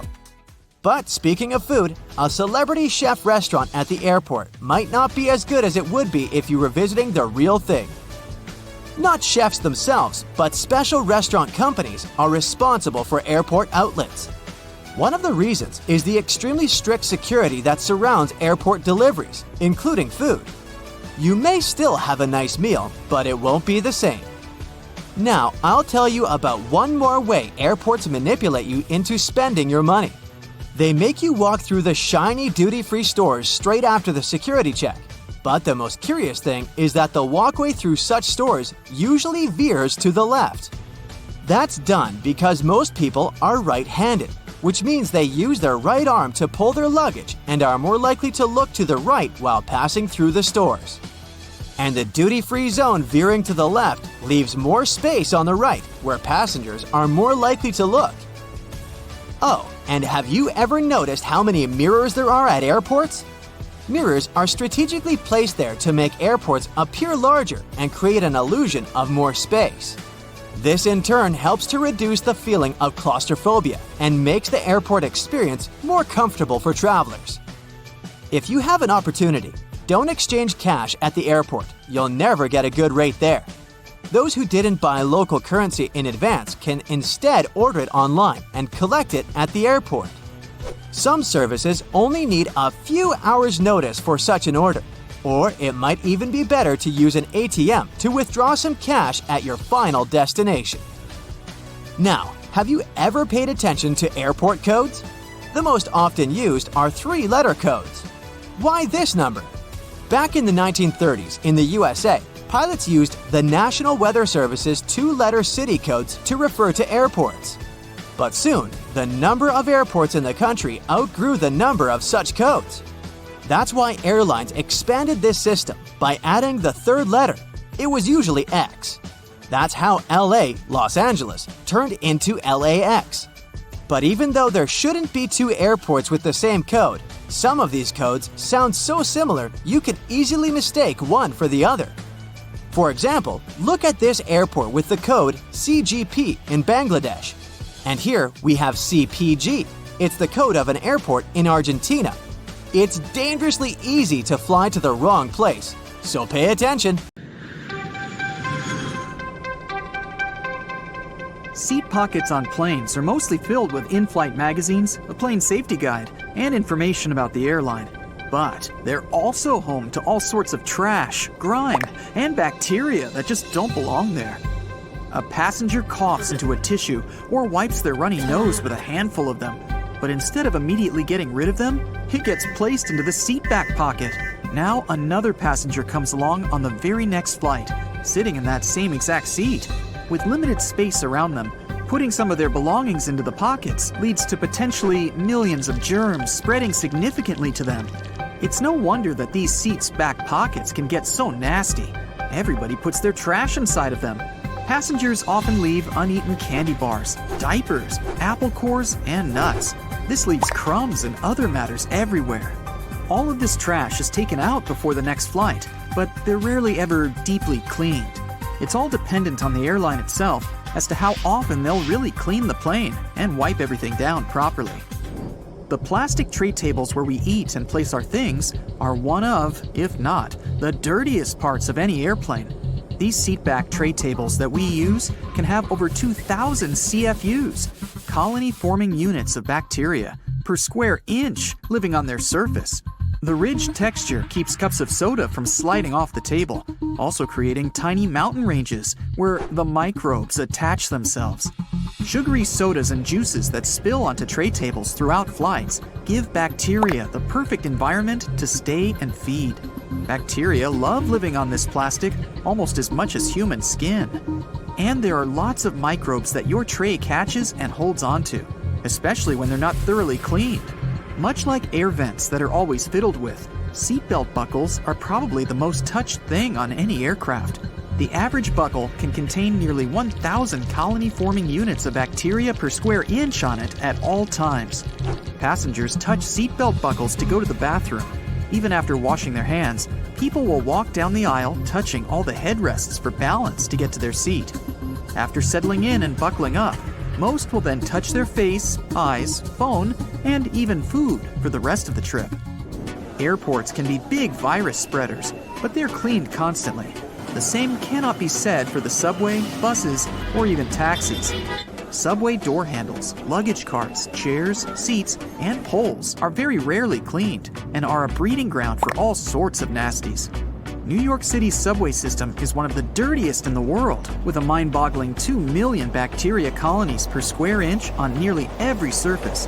Many of these have still yet to be identified. They're that rare. It goes with you everywhere, sometimes even into the bathroom. As a result, cell phones could be up to 10 times dirtier than any toilet seat. E. coli, the bacteria that can give stomach cramps and fevers, can live for hours on warm surfaces like phones. The best solution? Wash your hands thoroughly before touching phones, and make sure that phone gets a good wipe down with a disinfectant. Most people have a smartphone by them day and night, meaning that all the bacteria picked up during the day is transferred to them. Everyone touches the remote control at some point, but it isn't even thought of when cleaning the house. It falls to the floor or gets into the side of the sofa, a warm, dark home for mold and bacteria, where there are lots of crumbs and grime. A good clean with an antibacterial wipe every so often will help keep it shiny and germ-free. Blowing out candles on a birthday cake can expel a mist of saliva that always lands on the birthday cake frosting. This can lead to some very unhappy birthday parties if someone is sick. Sometimes it's better to skip the candles altogether, or accept the risk that every day is someone's birthday celebration, and a little bit of spit won't always hurt you. A single ATM gets touched by hundreds of people in a day. The chances that at least one of those people touching the buttons is sick and freely spreading the flu or cold is naturally quite high then. The flu, for example, can live up to 2 days on objects. It can even be days after someone has recovered from that virus that it'd still be active and spreadable. ATMs are cleaned, but not all the time. It would be impossible to service every single one in a major city daily.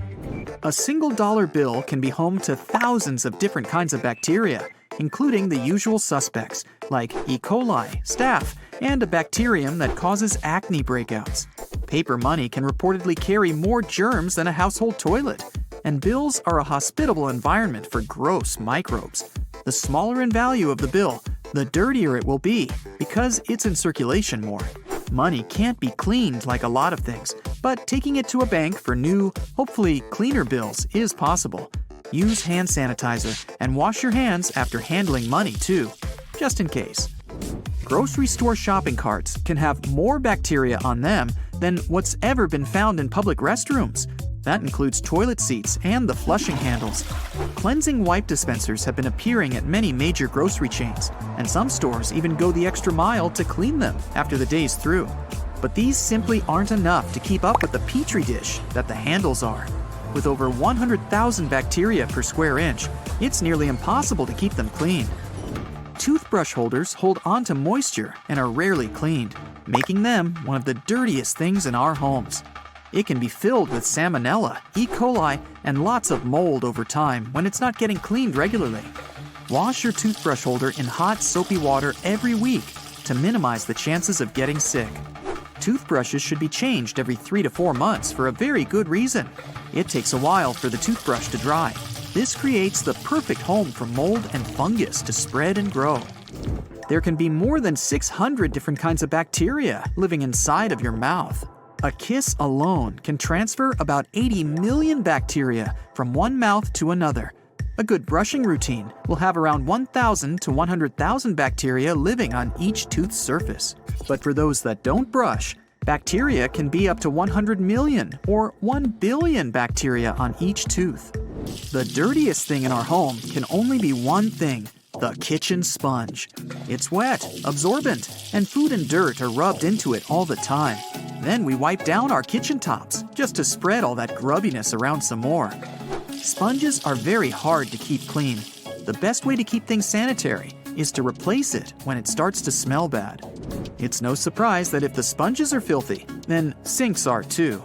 Rinsed fruit, vegetables, prepared raw meat, and dishes needing cleaning all make their way to the kitchen sink. This creates an extremely high breeding ground for E. coli, salmonella, and many other gross things. They'll stick to the sides and drain holes and grow like crazy. Clean sinks before and after each use, and make sure to keep them as dry as possible to prevent any mold growth as well. Restaurant menus and condiment dispensers aren't cleaned nearly as often as they should be. If someone with a cold was using the condiments right before you, this greatly increases the chance of the cold-causing bacteria being on your hands and then your fries. Menus are rarely washed with disinfectants after each use. Customers have been touching quite a few things like chairs, tables, their faces, or hair before they give the menus back. Dog toys need to be cleaned regularly to prevent any bacteria or mold growth from spreading too much. Each time a dog slobbers on a toy, they don't just transfer their mouth bacteria. They've created a sticky, wet place for other germs to live on. There's no way of telling just what their favorite plaything has picked up around the house or yard. Purses and bags could have more bacteria than we really considered. They're regularly placed on dirty floors, bathroom floors, countertops, and out on the street. This exposes them to all sorts of germs, like salmonella, E. coli, mold, and fungus, all the time. Alcohol wipes are very good to carry around in your purse or bag to give them a good wipe down when needed. Drinking fountains are a cesspool of bacteria and germs. Over 2 million bacteria per square inch can be found on the fountain's faucets alone. As they get wet and touched by hundreds of hands, the bacteria and mold begin to grow. If someone has coughed or sneezed near it recently, those particles will cling onto the water. This creates a higher chance of the next person drinking from it catching something. You check into your hotel room, connect to Wi-Fi, jump on the bed, and post 15 photos of your new window view. When the initial surge of excitement is gone, you notice a suspicious blinking light on your big TV. Could it be that someone is watching you? Or have you just seen too many spy movies? Well, hidden cameras come in all shapes and sizes. Large ones are easy to spot, but the small ones can be really sneaky and inconspicuous. They can be hiding behind furniture, in decorations or vents, and anywhere else you'll have trouble noticing. There are even special cameras that can be hidden in everyday movable objects like alarm clocks, picture frames, vases, and lamps. Check to see if these objects are facing at a strange angle or if they're positioned to get the best view of your room or bathroom. The easiest way to spot a hidden cam is to look for the lens reflection because all cameras come with lenses. Turn off the lights and slowly scan the room with a flashlight, laser pointer, or a special wireless spy cam detector. It comes with infrared scanning lights and one illuminating light. When you find a reflective red spot, you gotta turn on the flashlight to help check if there is a hidden camera. Definitely check the vents along with any other holes and gaps in the walls or ceiling. Some advanced detectors even show you what the camera is seeing, making it way easier to spot and disable. The detectors only work on cameras that are turned on and working normally though. Your mobile phone can also help you find some hidden threats. Turn on Bluetooth and walk around. See if any unknown devices pop up on the screen. Another idea is to install a network scanner app that shows all devices that are connected to the Wi-Fi network you're using at the hotel. When it's done scanning, study the list for devices called something like IP camera or CAM. Plus, you can put your phone on selfie mode, turn off the light and close the curtains, and look around the room slowly while focusing on the screen. Keep an eye out for purple or white lights on the screen. You can play detective some more and call your friend or family member and start walking around your room. Secret cameras should emit a sort of radio frequency. It will most likely interfere with your phone call signal. If you start hearing any weird noises while you're on the phone in a certain area of your room, make sure to inspect it carefully. Check out the light switches, electrical outlets, lamps, and other objects you normally wouldn't pay attention to.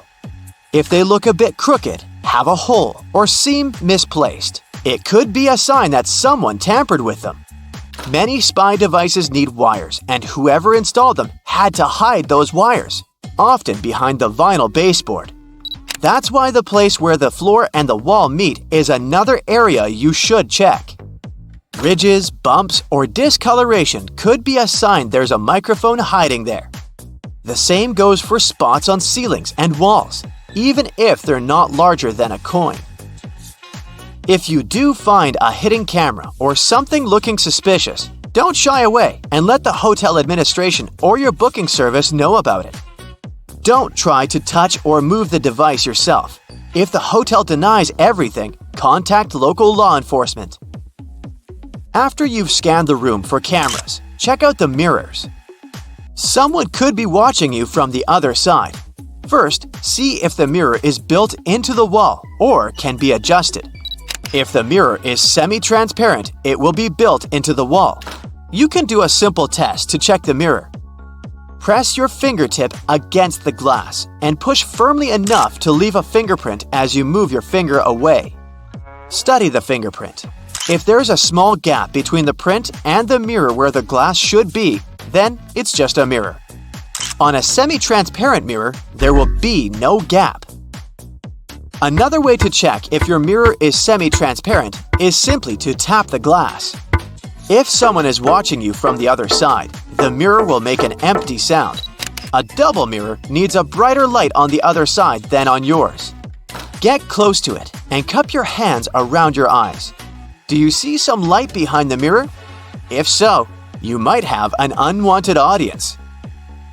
Before you leave your room or go to bed, make sure every door is securely locked.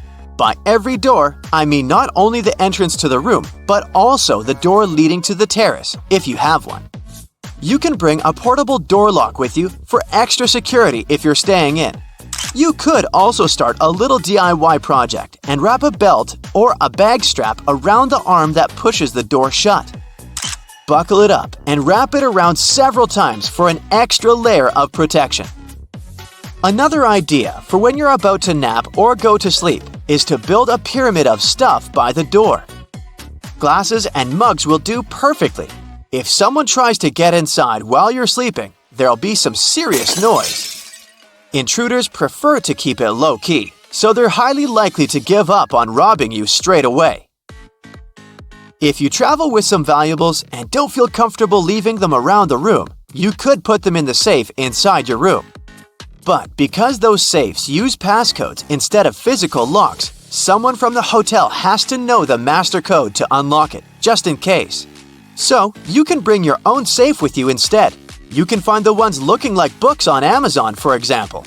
They're made of strong metal and textured paper.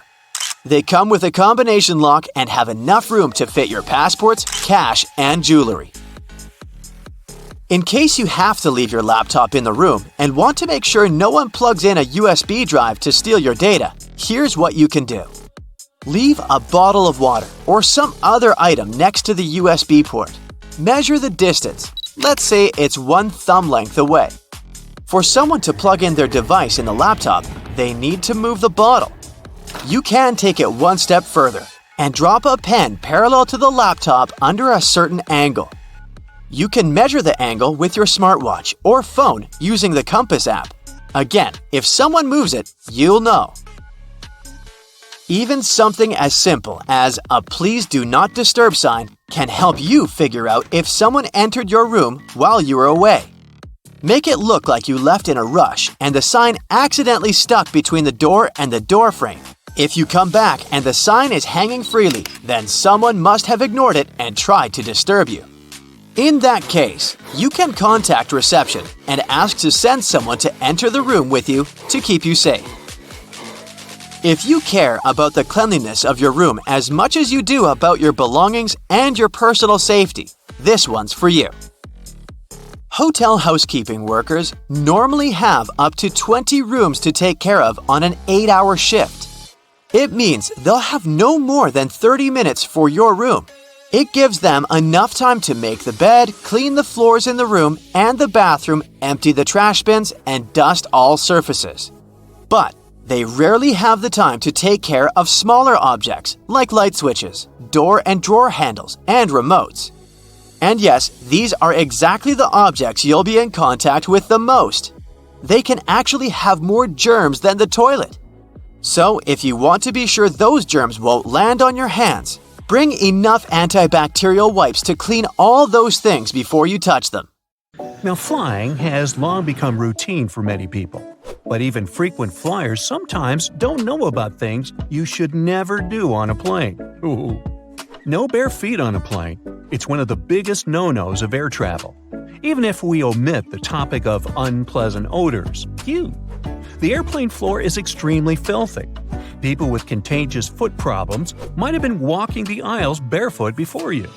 There's likely to be a lot of dirt left after previous passengers. And don't even get me started on the floor in the lavatories. Ew. If your feet need some freedom, take off your shoes, but at least wear your socks, or bring along a pair of light slippers.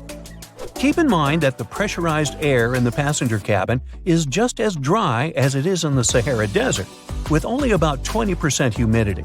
That's why your skin may feel discomfort after a flight. But wouldn't it make more sense to install several humidifiers that could add some moisture? But this extra load would cost airlines lots of money. Plus, the plane's airframe is mostly made of aluminum and other metals, and humid air could lead to corrosion. So, don't forget to bring a moisturizer and use it during the flight. Always secure your tray table as soon as the plane starts moving on the tarmac, and never lower it during the takeoff and landing. It's a security measure, which ensures that you and the other passengers will have a clear pathway in case of an emergency evacuation. Also, keep your seat in an upright position during takeoff and landing. First of all, a reclined seat can seriously slow down an emergency evacuation, since it will block a person sitting behind. What's more, the more backward you're leaning, the harder it is to get into the brace position during an emergency landing. Now try to avoid snoozing during or right after takeoff and landing. For one thing, it's not the best thing for your health. The main problem is that the air pressure inside the cabin changes very quickly during these phases of the flight. This, in turn, affects the air pressure in your ears. It's important to be alert during this time to relax and open up your ears, for example by yawning or swallowing frequency. Chewing gum works for me. If you're sleeping, you can't do this, which can lead to permanent damage. And of course, there's a safety issue. Most accidents happen during takeoff and landing. If you're sleeping during these stages, you might not be alert and conscious enough if an emergency happens. Now, this next recommendation comes from the EPA, the Environmental Protection Agency. According to them, you might want to skip on hot drinks on a plane. The water used to make tea or coffee doesn't come from bottles, it's regular tap water. And water tanks on airplanes are often old and full of bacteria. In 2004, there was a study which found that more than 12% of water samples contained harmful bacteria. But if you still decide to have a cup of hot beverage on a plane, never pour coffee or tea on your own. Flight attendants are trained to handle this task in crowded aisles of a moving airplane and won't accidentally burn you or other passengers. Now, it's probably better if you don't order Coke on a plane. The cabin pressure, so low up in the air, causes a lot of foam. For apparent reasons, flight attendants don't want to serve you a cup filled with froth. That's why they'll fill only half the cup, then wait for the bubbles to settle, and then finish pouring. That can take ages. Keep your air vent open. This way you'll minimize the spread of germs. Planes have high-quality air filters. They'll catch up to 99% of all airborne germs, so you should be safe there. But make sure to wipe that tray table. With 8 times more bacteria than the toilet flush button, it's the dirtiest place on board. Another thing you should avoid is leaning your head on the window if you have a window seat. You never know who occupied your seat before you, and, in any case, the glass is likely to be covered with germs. Say no to backless sandals and high heels on a flight. I do. There are very serious safety reasons for such a request. The first is that both these types of footwear make it very difficult to evacuate the aircraft fast. If you wear high heels, you will anyway have to leave them behind in case the crew is using emergency slides during an evacuation. The heels are very likely to damage the slide, so off they go. Now ask yourself, do you really fancy running away from the airplane barefoot? I'll answer that for you. Nope. Instead, wear sturdy shoes with a solid sole. In this case, you won't find yourself standing on the hot tarmac or in the weeds without any footwear at all. Don't stuff heavy objects into overhead compartments. Your things may not stay inside during severe turbulence, and while falling out, they will injure you and other passengers. Ow! That's why, if it feels difficult to lift something into the overhead compartment, better put it under the seat in front of you or elsewhere. Now, don't blame the pilots for the hard landing. When you experience it in bad weather, it might be intentional. If the runway is covered with water or snow, the plane has to touch down hard in order to break the water layer and prevent aquaplaning. Otherwise, the water can perform the role of a lubricant, and the plane won't be able to brake or respond to any control. Deploying an emergency slide when there's no emergency is a bad, very bad idea. It can cause hour-long delays and cost airlines thousands of dollars to pack the undamaged slide back into its container. Why would someone do it? Apparently, some think it'll help them get off the plane faster. Well, they're an idiot. Don't be one yourself. Just keep in mind that it doesn't work this way. Don't ignore the instructions of the cabin crew to open window shades during takeoff and landing. This way, flight attendants can see what's happening outside, assess the situation, and act fast, organizing the evacuation. For example, if there's a fire outside one exit, they will redirect passengers toward another door. Avoid carrying spray deodorants or shaving cream in your carry-on baggage. Both these things tend to explode mid-flight and therefore aren't allowed on board the airplane. A much better idea is to choose stick deodorants. You also mustn't keep power banks in your checked luggage. And if you want to bring one on board, its capacity shouldn't be more than 20,000 milliamps. Besides, you shouldn't use them during the flight since they might catch fire. In general, lithium batteries are safe to use, but since they're high energy, they can catch fire if they're not treated with care, misused, or if there's a manufacturing fault. Such batteries have been the cause of quite a few fires on board airplanes, as well as during ground handling. Do not worry about airport scanners, they won't harm your health. Otherwise, airport employees wouldn't be able to stay near them without special clothing.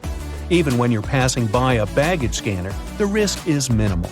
And the last one, don't act like a jerk on board. Behave yourself. I know you will. Also, never try to land a plane on your own. Nah, don't laugh, I'm not kidding. In movies, they often show us that something happens to the pilots and they can't land the plane. And that's when the main character, a very skillful person, starts their game.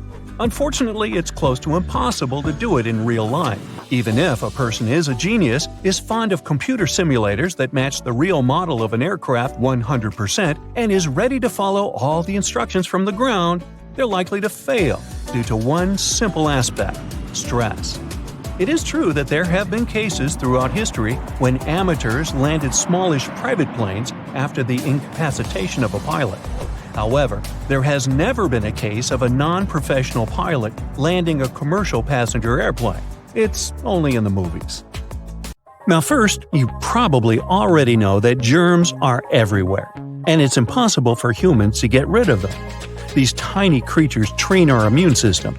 We're becoming stronger when our organism constantly faces bacteria and improves its protection skills. So don't worry about what you see next.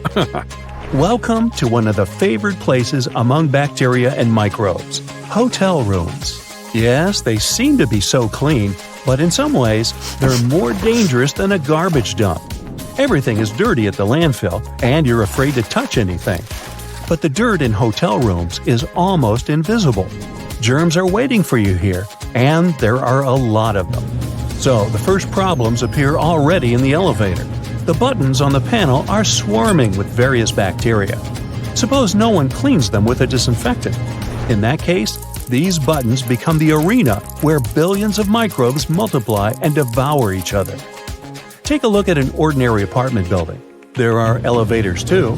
The same people live in this house, transmitting the same germs when they touch the elevator buttons. Your body encounters these microbes often and quickly develops the needed protection. But different people stay in hotels.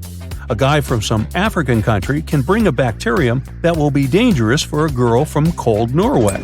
Therefore, after you touch the button, wash your hands with a soap or disinfectant. So, the elevator opens its doors and you walk towards your room. Watch out! There's another hot spot ahead. See that door handle? This area is another beloved playground for germs. How many people have touched it before you? How long has it been since it was washed? Do you know why such a handle is more dangerous than a toilet seat? Most of all, microbes accumulate on our fingers and palms. When we don't wash them, we transfer 1 million bacteria from one place to another by touching the surfaces of different objects. So the best way is to touch the door handle with the same hand you use to press the button in the elevator. As soon as you enter the room, wash your hands. The good news is that hotel staff clean bathrooms and toilets much better than the rest of the room. So you're a bit safer here. But still, take a good look at the corners of the bathroom and the tiles. If you see black spots somewhere, it means there's mold. This thing can cause allergic reactions like runny nose and eye irritation. Mold can be pretty dangerous, but hotel staff usually watch it closely. So it's unlikely that there will be something like this in your room unless it's a cheap hotel. You don't stay there, do you? Oh, by the way, did you know that toilet paper in a public toilet contains more germs than the toilet lid? You make a mistake if you cover the seat with pieces of that paper. First, many people touch it, which means they transfer bacteria onto it. Secondly, dirty little splashes get on the roll when someone flushes the toilet. Microbes feel more comfortable living on soft paper than on the hard surfaces of the toilet, so don't put it on the seat. But if you see a metal or plastic cover on the roll, you're lucky, since the roll is protected from germs. Then, after you've done your business and washed your hands thoroughly, you have two options.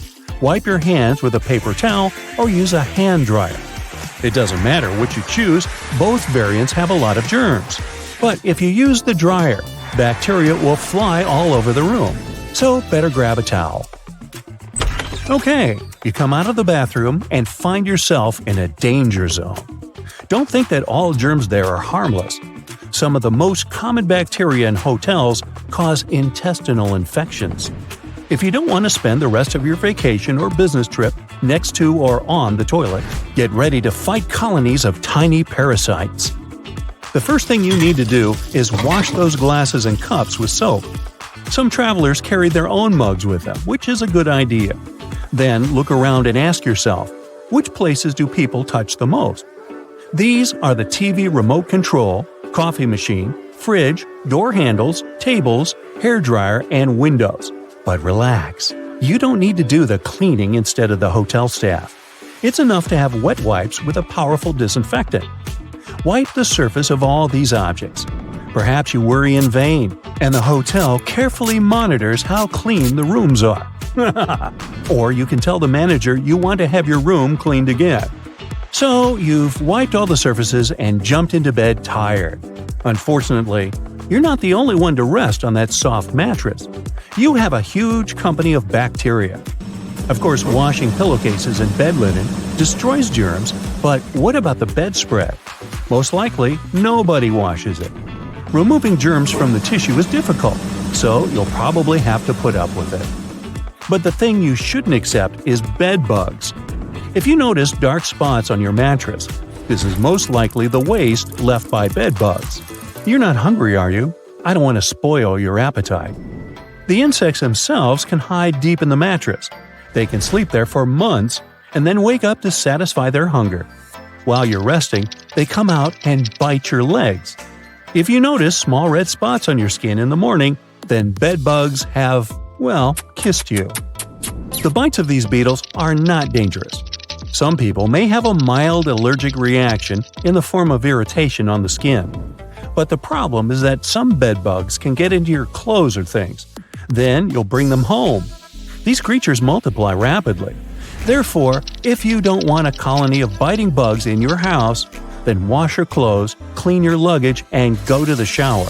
But before that, ask the hotel manager to refund your money, because bed bugs are By the way, even if the room is squeaky clean, it doesn't mean there are no bed bugs in it. Perhaps previous guests brought them. So your bed has no black spots, and you have wiped all the dangerous surfaces. That's it, you're safe. But try to walk on the floor wearing slippers or thick socks, as the floor is also a source of dirt. You spend several nights in the hotel and finally return to a clean and safe place, your home. Unfortunately, your house can also have many germs you don't see. Do you like to have fun with friends and play video games? Do you remember when the last time you cleaned the gamepad was? All your friends have held it in their hands, which means you've collected all of their microbes there. Your kitchen cutting board. How thoroughly do you wash it? It's not enough just to splash it with water, especially if you cut meat and vegetables. You can cut some squash, and its germs will stick to the surface. Then you quickly wash the board and put it back in place. But the germs haven't gone away. They're still firmly attached to the surface, waiting for you to cut bread. Then they'll jump onto the food and get into your stomach. How's that appetite doing? Still good? Another dangerous place is a dish sponge. Even if you use a good detergent, germs still accumulate there. The best way to get rid of them is to change sponges once a week. And now you'll see a paradise for bacteria, a place with an ideal cold temperature and a lot of food, from fresh to spoiled. Hey, it's your fridge. There you put products that you bring from the supermarket. Hundreds of people could touch them with their hands, leaving millions of germs. Therefore, don't forget to wash your fridge often. And also, keep any meat away from packaged products, because germs on a rare steak multiply and spoil it quickly. Well, perhaps you're too worried about your health now. If so, then you should remember the words from the beginning of the video. Let me quote. You probably already know that Germans are everywhere. Wait, that's not it. Sorry. A lot of airports are built near water, and there's a whole bunch of reasons for this. First off, most airports are located in big cities, and big cities are usually built near some form of water anyway. Back in the day, before trucks and proper roads were built, goods were transported by ship. Having a river or ocean nearby was vital to deliver essential supplies to the cities, like food and building supplies. It also allowed for trading to boost the local economies. Because most people travel into big cities for business and holidays, rather than rural areas, it made sense to build the airports there. The high demand for travel meant that the airports were needed and also made them profitable. But that's not the only reason they're built near water. Big cities are usually super crowded, and airports require a lot of land. Imagine trying to find a space big enough in the middle of New York City to put an airport. It would be basically impossible. Areas next to water are usually a bit more rural, so there's more space than the big cities filled with skyscrapers. Some countries have even taken this one step further. Land is really scarce in Japan, so to build Kansai International Airport, the architects of Osaka headed 3 miles offshore to Osaka Bay to make a man-made island. The artificial island is 13,200 feet long and 8,500 feet wide. That's so big that it can even be seen from space. It took a whopping 38 months to complete, and travelers can get across to the main island of Honshu via car, railroad, or high-speed ferry. Kansai International Airport opened in 1994 and became the world's first airport to be built on the sea. Despite its location, it has the longest airport terminal in the world with a length of just under 1 mile. Airplanes also can't have any obstacles around them when landing. It would be really difficult to try landing a plane with obstructions. These include trees, mountains, buildings, and power lines. Over water, nothing will restrict planes from taking off or landing, making it much safer. On mountainous islands, runways are often parallel to the ocean, as the mountains are inland, just like in the Gran Canaria Airport located on one of the Canary Islands. It also links to safety reasons.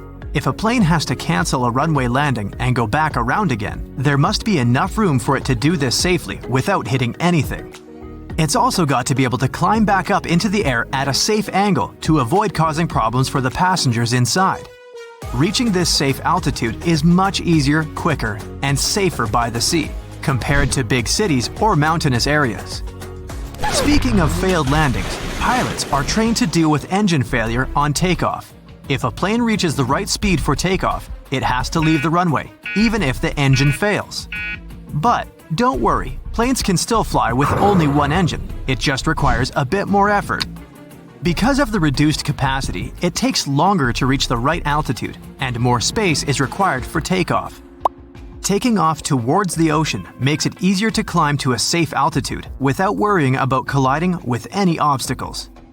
Another reason for airports being built at water level is that the higher up we go, the thinner the air becomes.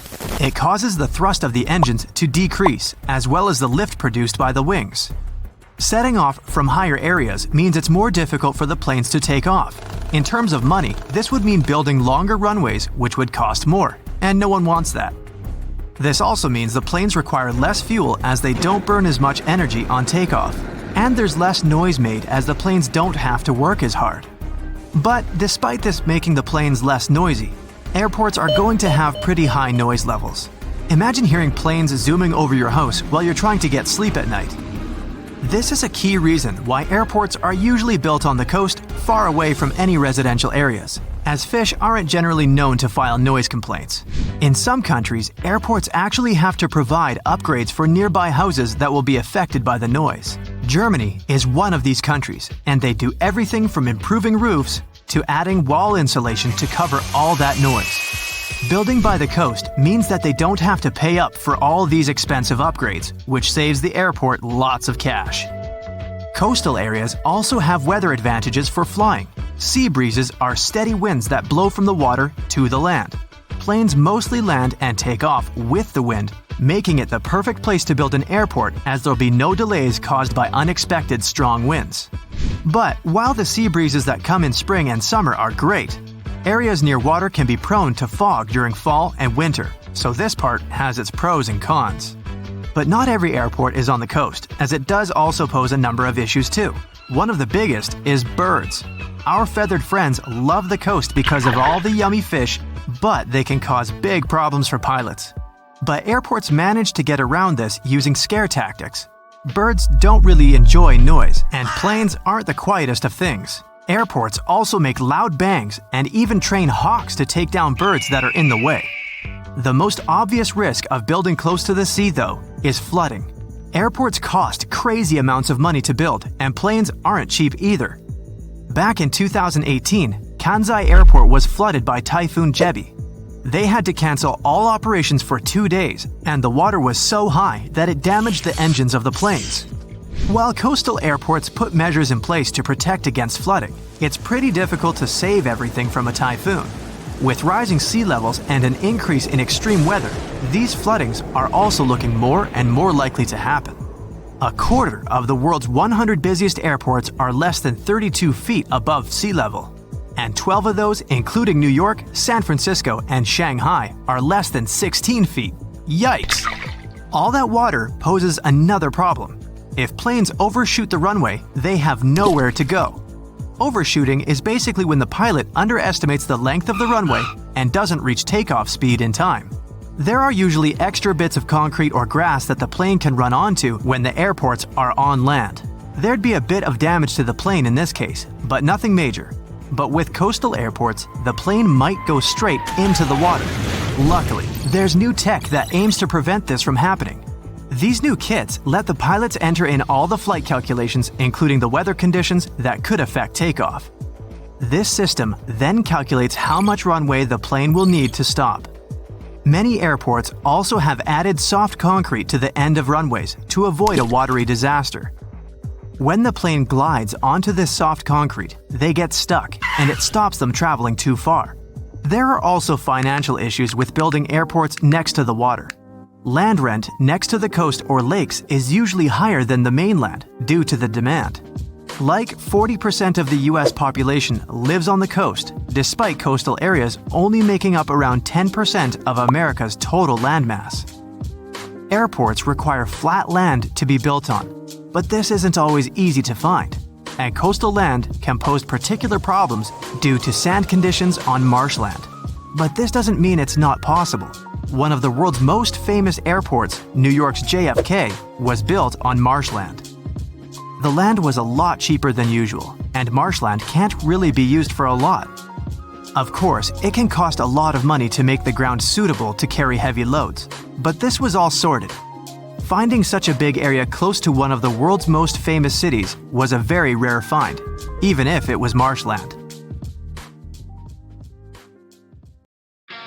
So, why did people decide to add heels to shoes? Because they already had tongues? No. The heel invention dates back to the 10th century, and the original goal was to make horse riding more comfortable. Low heels let them fix their feet better in the stirrups to prevent slipping off. After many years, by the 17th century, shoes with heels became a fashionable trend in Europe. People wore them to show they had a horse, and this way tell everybody they were rich. Now, remember the chewing gum Turbo and its unusual shape? They created such a shape to make the gum look like a track from a racing car tire. 10, 9, 8, 7. Space engineers didn't invent the countdown. It was created by Austrian-German-American film director Fritz Lang in 1929. One of his films included a scene with the countdown. Then NASA decided to steal it. Use it. Now, you take a spaghetti spoon with big teeth. See that hole in the middle? Its purpose is not to take out pasta. Use this circle to determine how much of it one person needs. The amount of dry spaghetti that fits in the hole is one standard serving. You don't have to guess how much spaghetti to cook for 3 people. Measure it with the spoon. In a supermarket, you pass by a shelf with eggs and try to decide which ones are better, the white ones or the brown ones. There's practically no difference between them. The egg's color depends on the breed of the chicken. These birds produce 2 different color pigments. You can take eggs of any color because the nutritional components of the eggs are almost the same. So, what came first, the brown egg or the white egg? Never mind. It's enough to use a small amount of toothpaste to brush your teeth, the size of a pea. But the ads show that you have to cover the entire toothbrush with paste as a marketing ploy. You see, manufacturers want you to buy a new tube faster. Now, a plane leaves white lines behind in the blue sky thanks to the condensation of carbon dioxide, steam, and burning fuel. In winter, steam comes out of your mouth. The same principle works here. It's always icy at the altitudes where planes are flying. Exhaust and hot air comes out of the turbines. When it collides with cold air, it creates thick lines of steam. Now, chefs' big hats indicate their status in the kitchen. It's kind of like heels. The chef wears the tallest hat. Thanks to it, it's easy to find them in a kitchen among the staff. The number of folds on the hat means the number of ways the chef can cook eggs. Of course, modern kitchens no longer adhere to these traditions, but a hat is still a must. Thanks to it, not a single hair falls into the food, thank goodness. Doctors wear hats for the same reason, to prevent hairs from falling into the patient's soup during surgery. Well, actually, there's no surgical soup. I made that up. They install cameras in shops, banks, and hospitals to monitor everything. If something happens, you can call the police or rescuers. The camera really helps to solve a lot of problems. So, why are there no cameras on planes?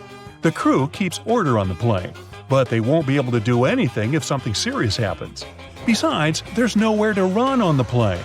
During the flight, the cameras are useless, and after the flight, the words of the passengers work ideally instead of cameras. So, if cameras do no good, then why spend money on them? Now, almost all hotels have white bed sheets. They choose this color specifically to show how high their standards of cleanliness are. The white and brighter the sheets are, the more luxurious the hotel seems. It's much easier to see dirt and stains on white linen. It's like proof that you've checked into a clean room.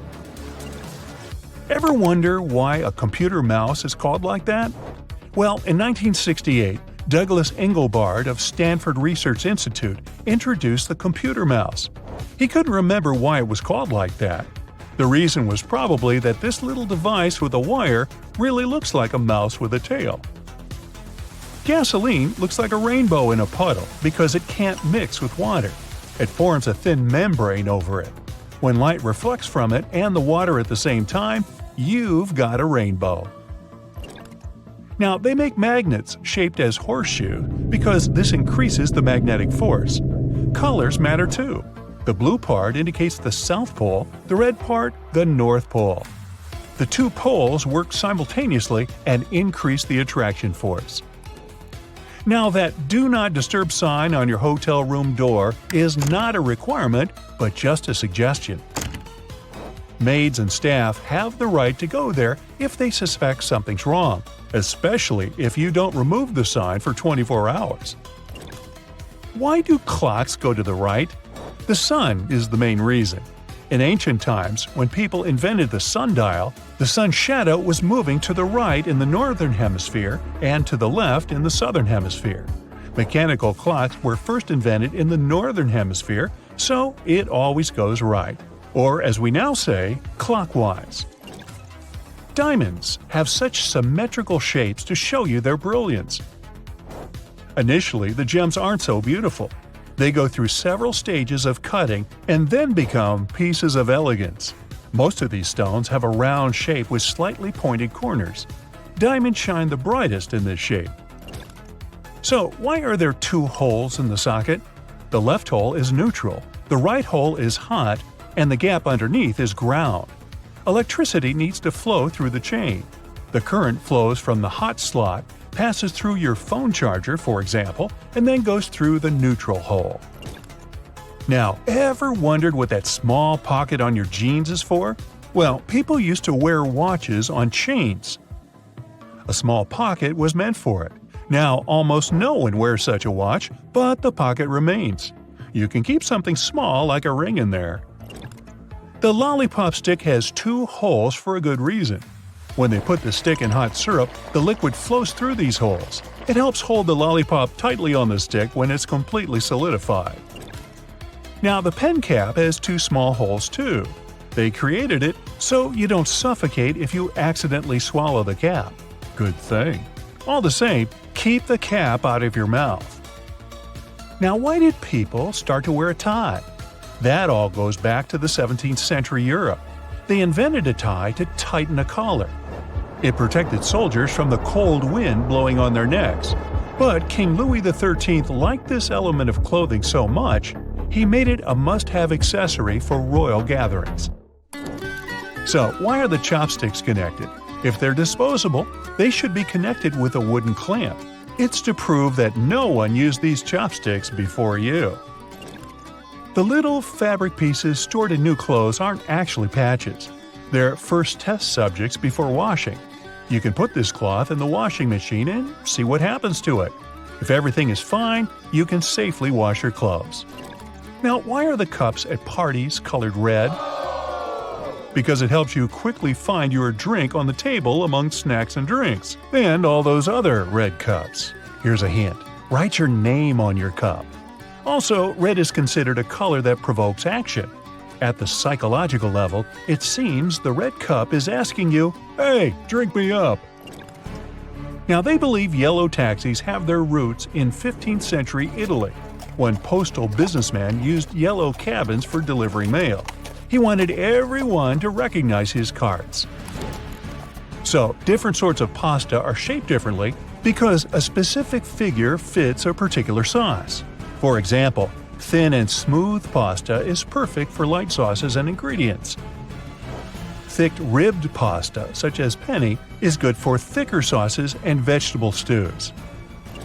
Now, why are lab coats white, blue, and green? Previously, they only wore white clothes, since this color was considered a symbol of cleanliness and sterility. Then, at the beginning of the 20th century, they started using green because it's easier for the doctor's eye. When a surgeon sees red for a long time during the operation, their eyes reduce sensitivity to this color. Shades of red mix, and doctors can't clearly see the nuances of the human body.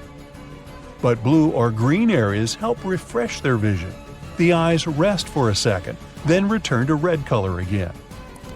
If a doctor takes a look at the white coat during the operation, little green spots may appear in their eyes. You can check for yourself. Look at something red for a few minutes, then turn your gaze to a white sheet of paper. You'll see these spots of a greenish hue.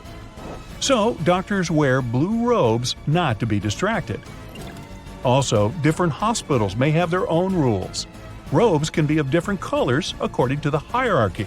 This is necessary to distinguish a doctor from a nurse or an intern. Meanwhile, hospital patients still have to wear that gown that's open in the back. Careful what's behind you. They're watching you when you're in the bedroom and when you're in the bathroom. No, I'm not talking about your 3-year-old kids. One of the last things you think about when going on vacation is if the room you're staying in has hidden cameras planted all over the place. For starters, look in the most obvious spots in your hotel room to see if you can find any hidden cameras. According to some experts, if you can't find anything in plain sight, then using your smartphone is enough for a basic sweep. Every camera has a lens, and all lenses reflect light. So a quick way to check for hidden cameras is to close all the curtains in the room and turn off the lights. Use your phone's flashlight to point it at potential places or objects a hidden camera might be at. One of the apparent spots is the smoke detector on the ceiling. Grab a chair and point the light straight at it and try to see if there's any red or blue light reflected. You'll have to do it slowly since the light needs to strike the lens at the correct angle for you to see a reflection. After you're done, move on to other objects like the shower head in the bathroom or an alarm clock or phone charger. Keep in mind the positions of these objects. If the charger is placed where a surveillance camera could be, then investigate it and call the reception. Even a painting in the room can be a potential nest for a hidden camera. Other objects can be lamps, a hole in the wall, or somewhere inside the closet. Another creepy place is the bathroom mirror. This one is tricky to spot, so you'll have to be patient when inspecting it. You can also use your phone camera to spot surveillance cameras that spy on you at night. These secret cameras emit infrared lights that the human eye can't see so that they can work at night. You'll also have to turn off all the lights and put the camera in selfie mode. The rear-facing camera on most smartphones has an infrared filter, but the front one doesn't. You can try pointing a TV remote at the front-facing camera and press on any of the buttons to see it yourself. If you see a bright red light on your screen, that means it's working. All you have to do is move your camera in the dark to see if you can find a bright light around. It'll be good to do a second sweep to make sure you didn't miss anything. Another technique you can use is turning off the Wi-Fi when you enter the hotel room. Most of the cameras are hooked up to the Wi-Fi, so they won't be functioning anymore. If you get a call from the reception saying that the Wi-Fi is down in the room, that might be a red flag. There's no reason for them to know if the Wi-Fi was purposely turned off. It could mean that the cameras are on the local Wi-Fi. When you connect to your hotel room Wi-Fi for the first time, be careful about sharing your personal data. Most networks will ask for your login credentials, such as your email. Some people can recreate a Wi-Fi login page that's identical to that of the actual hotel, which can be deceiving. You might be connecting to a Wi-Fi router, but an email is all it takes for some people to know everything about you. One of the best things you can do is download an app that shows you what devices are currently connected to the Wi-Fi that you're using. It can show what smartphone, laptop, smart TV, and in the worst case, hidden cameras are connected. A radio frequency scanner can detect a wireless camera in the room, even if it's connected to its own Wi-Fi. It might be challenging, though, because of many wireless devices overcrowding the airways. You can pick up random signals even if you turn off all your devices and any wireless emitting signals. Intrusion into your personal life can go so far as someone tapping your mobile phone or landline to listen to your conversations. One way of eavesdropping on people's conversations is installing a microphone to a line that sends the audio wirelessly to a recorder from a remote transmitter. Almost anyone can get their hands on such equipment since it's not too expensive to buy and is available in many shops and online. If you notice strange sounds while talking on the phone, like clicking, distant voices, or that sound similar to an old record playing, then chances are someone is listening to your phone calls. These sounds aren't typical for a regular modern cell phone. Most bugging software runs in the background of your phone without you knowing, which drains the battery. There can be many explanations for why your phone battery keeps draining, but some software living on your phone, viruses, and malware will likely be the reason. You can also look out for unusual phone activity when you're not using your gadget. If your notifications keep popping up and you muted them, then maybe your phone is being bugged. In that case, they do not only have access to your phone calls, but your actual phone. They can fish out any picture, video, file, and information you have without you knowing it. If you try powering off your phone and it takes way longer than usual, it can be another sign of someone tracking your phone. For the phone to completely shut down, it needs to log out of all the tasks and activities properly. If your phone is transferring data to someone remotely, it might be the reason for the delay in shutting down. One of the biggest red flags is if you receive text messages that have random symbols and numbers. The ones who tap your phone use some illegal software, which sometimes requires them to receive secret codes. Make sure the text messages aren't something you subscribe to. Otherwise, contact someone who can help. If you scroll through your apps and notice something that shouldn't be there, or something that looks fishy, the app could be a disguise for a spying app. Also, check for weird history in your browsers for stuff you didn't search. You might notice your phone turning on and off randomly without you touching your phone. And worst of all, they can turn on your phone camera anytime they want without you knowing. If you feel like your phone is tampered with, then you have to factory reset everything. It wipes out all the data, including files, settings, and apps. The same risks apply to your laptop. Every now and then, we all click on something that seems legit, even though it acts as an access point for spyware to enter our computer software. Draining battery, overheating, and weird activity are telltale signs of your PC being infected. GPS trackers are the most common ways to track someone's vehicle. It's pretty simple to get the job done, but it's very difficult to find the trackers since they're usually planted deep inside the car.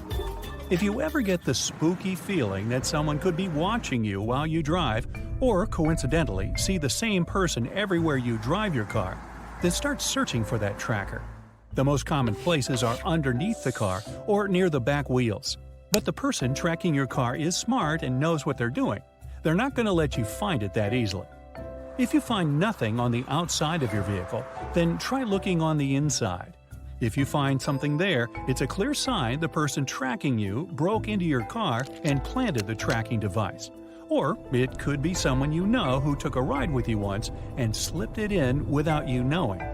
Check behind the dashboard and within your car's electronics to be sure. Instead of ripping your car apart to find the tracker, you can buy a GPS bug detector. They work by finding electronic frequencies in your car's proximity. They won't block it from tracking you down, but they'll help you find it. Before using it, turn off your smartphone or put it in airplane mode. This way, the frequencies won't intercept with the tracking device. And if you feel like this isn't working, try parking your car in a remote area where nothing is in sight. Even a remote garage would do. Well, anyone else feeling a little paranoid? Let's see some hands.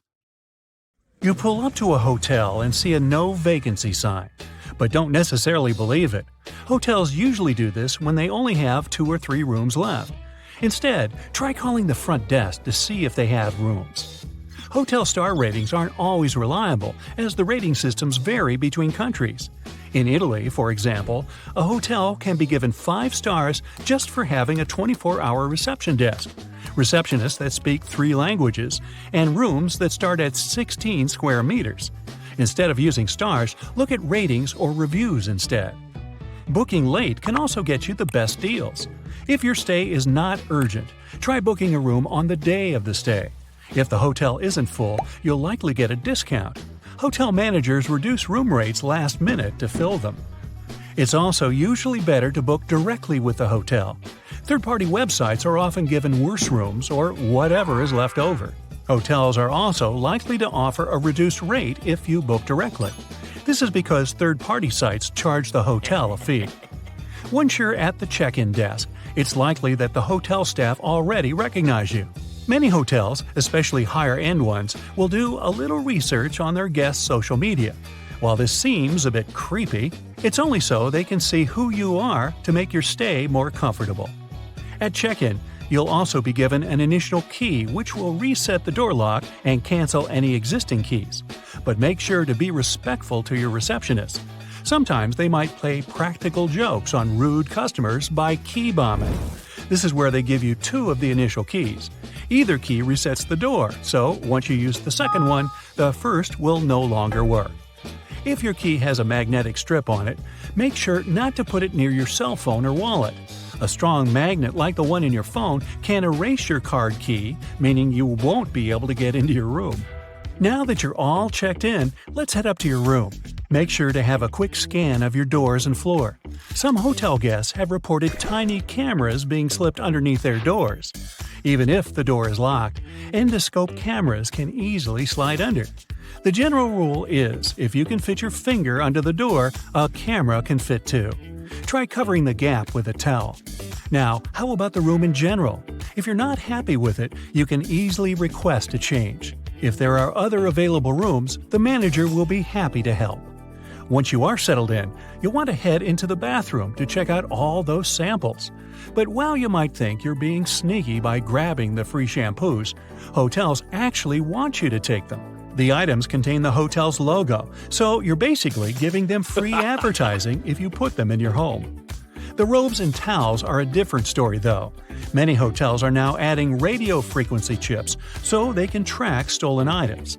Toothpaste is one item you probably won't find in the hotel room's bathroom. For budget hotels, it's often too expensive to order as it's classified as a medical supply. For luxury hotels, it's the opposite. They often can't find a toothpaste manufacturer that's fancy enough to be present in their rooms. You may also notice a seemingly random phone next to the toilet, but it's actually a requirement from the AAA for hotels to receive a 4-diamond rating. It does also act as a safety feature. If you slip on the wet floor or get stuck in the bathroom for some reason, you can easily call for help. While the staff clean hotel rooms frequently, disinfecting smaller ones is not on the top of their priority list. Remote controls and phones are some of the dirtiest things in a hotel room, so do yourself a favor and bring some disinfectant wipes to clean them before use. If you're thinking about putting your valuables in the safe for security, you also might want to think twice.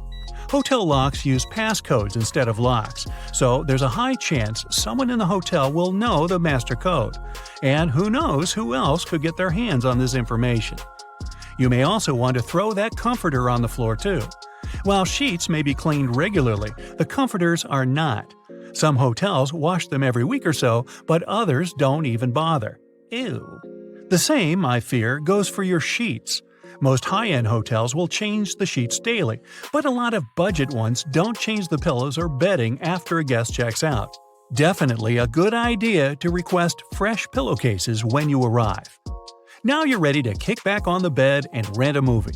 But don't try to be sneaky and claim you clicked on it by accident so you don't have to pay. The workers at the hotel's front desk can actually see how long you watched a movie for. So if you clicked out after a few seconds, they'll believe you, but not if you watched it till the end. Fancy a drink while you watch your movie? Make sure to check the seals on those minibar drinks. Sneaky guests often drink from the bottles and refill them with water. This way they waive the fee and you may be charged if housekeeping hasn't noticed. After a good night's sleep, you're looking for something to do on your vacation. Instead of heading to Google or TripAdvisor to find the best spots, ask the front desk. Receptionists are trained to give guests the best recommendations for local activities. While you're out, housekeeping will drop by your room, but they might not just be cleaning. Sometimes, if a staff member is tired and they have enough time, they might take a cheeky nap on the bed. When cleaning, if you've left your room in a mess, the staff will have to move your things. They'll have to touch your stuff to actually clean. So if this bothers you, either put out the Do Not Disturb sign or clean up yourself. It's also best not to drink out of that glass in the bathroom, as many glasses aren't cleaned properly. Some workers even use disinfectant or furniture polish to get the glasses looking spotless. Housekeeping also don't always vacuum your room. Staff will sometimes just pick up any big crumbs and call it a day. Make sure to be nice to the staff. Most hotel staff are willing to give out upgrades and free stuff to a friendly face. They're not required to, but a smile goes a long way. Oh, and a tip always helps. Now it's time for checkout, but you're leaving early and will miss your breakfast. If your breakfast is included in the price of your room, the staff can prepare a takeout box for you. It's best to give them a heads up the night before, though. Also, take a look at the floor on your way out. It's carpet, right? Most hotels have fully carpeted floors. This is for three main reasons. 1. You're much less likely to slip on carpet than wood or stone. 2. Carpets act as added soundproofing. And 3. It's more cost-effective for the hotel, as carpet is much easier and cheaper to replace. You're all prepared for your next vacation, but you get called into work last minute. Oh, a nightmare! Everything's booked, so it looks like you'll be charged that pesky last-minute cancellation fee. If you call the hotel and ask to change to a later booking date, there's a chance that when you cancel this new date, the charge will be lifted. Hotels also usually overbook themselves, as the average daily no-show rate is around 10%. This means there's a chance you won't actually get your reserved room. If you show up and there's no available rooms, chances are you'll get walked. This basically means the hotel will pay for a room at another similar hotel in the area. Most hotels also only accept credit cards as a form of payment. While it may be annoying, this is to ensure that they get their payment. Guests often use extra paid services, like the minibar, which they pay for at checkout. If your debit card doesn't have enough funds to cover the cost, the only way for the hotel to get the money is to sue you. Attorneys come for a separate fee. There's a surprising amount of items left in rooms that hotels don't want you to know about. In one hotel in Portugal, a worker even found a shark that was left behind. With no idea how it ended up there, the shark was eventually returned to its natural habitat safe and sound. Once again, be careful when you first go into the bathroom. It's your first trip to Egypt, and your new friends there invited you for lunch. The food seems a bit dull, so you decide to spice it up with salt and pepper. You don't see it on the table, so you ask the host for it, and you notice everyone's shocked. It turns out, it's a huge insult to the cook when someone wants to change the original taste of the food on their plate. The cook made it that way for a reason, and wanting to spice it up means showing that the dish wasn't good enough. You're used to doing it as a kind gesture around the world, but don't tip waiters, taxi drivers, or hotel workers in Japan. They can get offended because they already get paid for providing you with good service, and there's no need for extra money to make it any better. If you really want to show appreciation, just say thank you. It's okay to tip private guides, tour companies, and interpreters. You can put any amount that feels right to you in an envelope and hand it down to them. If you want to impress your new Japanese friends or colleagues, take some time to study chopstick etiquette. When you master the art of holding chopsticks, remember not to rub them together. People do it to remove splinters, so it might look like you're unhappy with the quality of the pair that your host provided you with. Don't put your chopsticks vertically in your bowl of rice. This way, it can be seen as an offering to the deceased. Don't wave chopsticks in the air or use them to point at things. Both are considered really rude. The same is with moving things with your chopsticks or the hand holding them. It looks disrespectful. Plus, you're likely to spill things. When in Italy, don't order a cappuccino after noon. The locals don't do it because they believe the milk and foam turn this drink into a meal, and it's not good for digestion. Also, be prepared to enjoy your coffee standing at the bar and pay for it before you even order it. First, you pay the cash register. Then, show the receipt to the server to get your drink. Are you a big fan of chewing gum? Well, you'll have an uneasy time in Singapore. Using, selling, and importing chewing gum is banned there, and you'd have to pay up to several thousands of dollars for doing it. This law was introduced in the 1990s to make the city cleaner and keep the local fast trains up to schedule. When they launched a new transit system, passengers stuck gum onto train door sensors, causing some serious delays. With the new rules, this problem was solved. The no gum policy, along with many other strict rules, did help to make Singapore a really clean and fine city. Pun intended. If you absolutely can't imagine your life without chewing, the local authorities recommend replacing the gum with bananas. When someone asks you to pass them something, like salt at the table in Bolivia, don't give it directly to them. Hand it to the person sitting next to them, and they'll pass it for you. If the person next to you is asking for that little favor, you still can't hand it straight to them. The person next to you will have to help. This table etiquette comes from a superstition that handing something to someone directly into their hands brings bad luck. For the same reasons, you can't reach across the table or stand up to pass something or toss it to someone. And don't forget to keep both hands on the table when you aren't eating. It might look like you're trying to hide something if your hands aren't visible at all times. When you arrive for a meal in Jordan, the hosts may give you some bitter Arabic coffee as a warm welcome. Don't try to stretch it for the rest of the evening. The polite thing to do is empty it fast. Only when everyone's done with the drink do people go back to socializing. As you pass the empty cup to the hosts, make sure to jiggle your wrists. If you just pass it without jiggling, it will mean you're asking for a refill. Don't rush to arrive at an event on time in Venezuela. People might think that you're rude or greedy. The polite thing to do is to be 10 to 15 minutes late.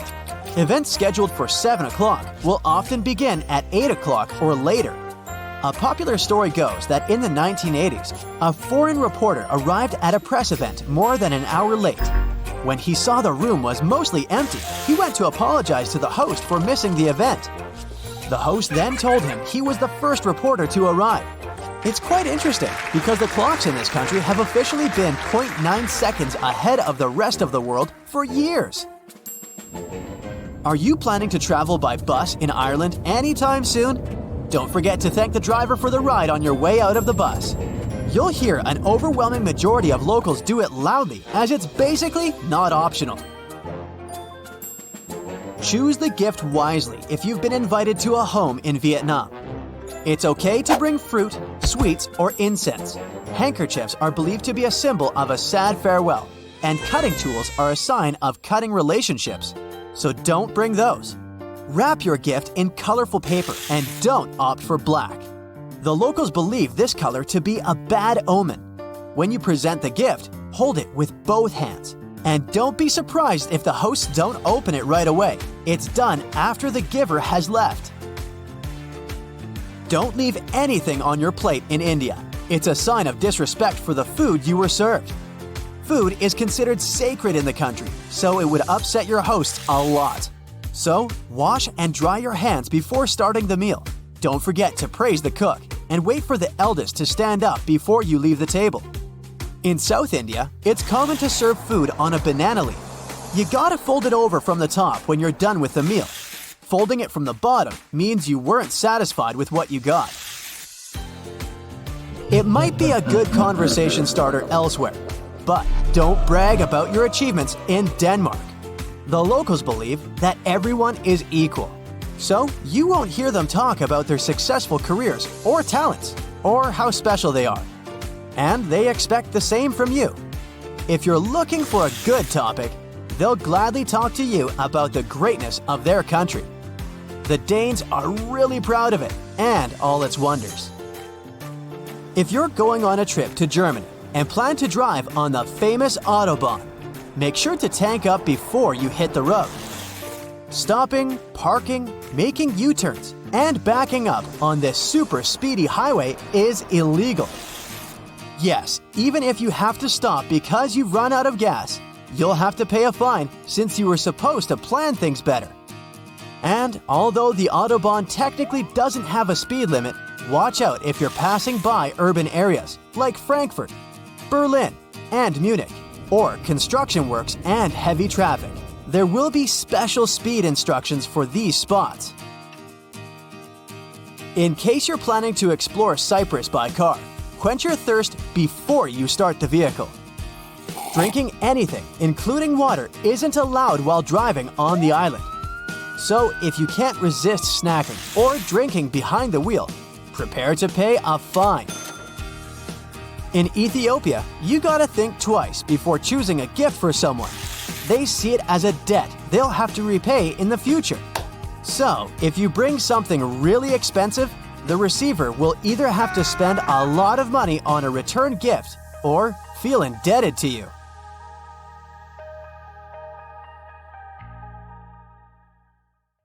That's it for today. So hey, if you pacified your curiosity, then give the video a like and share it with your friends. Or if you want more, just click on these videos and stay on the bright side.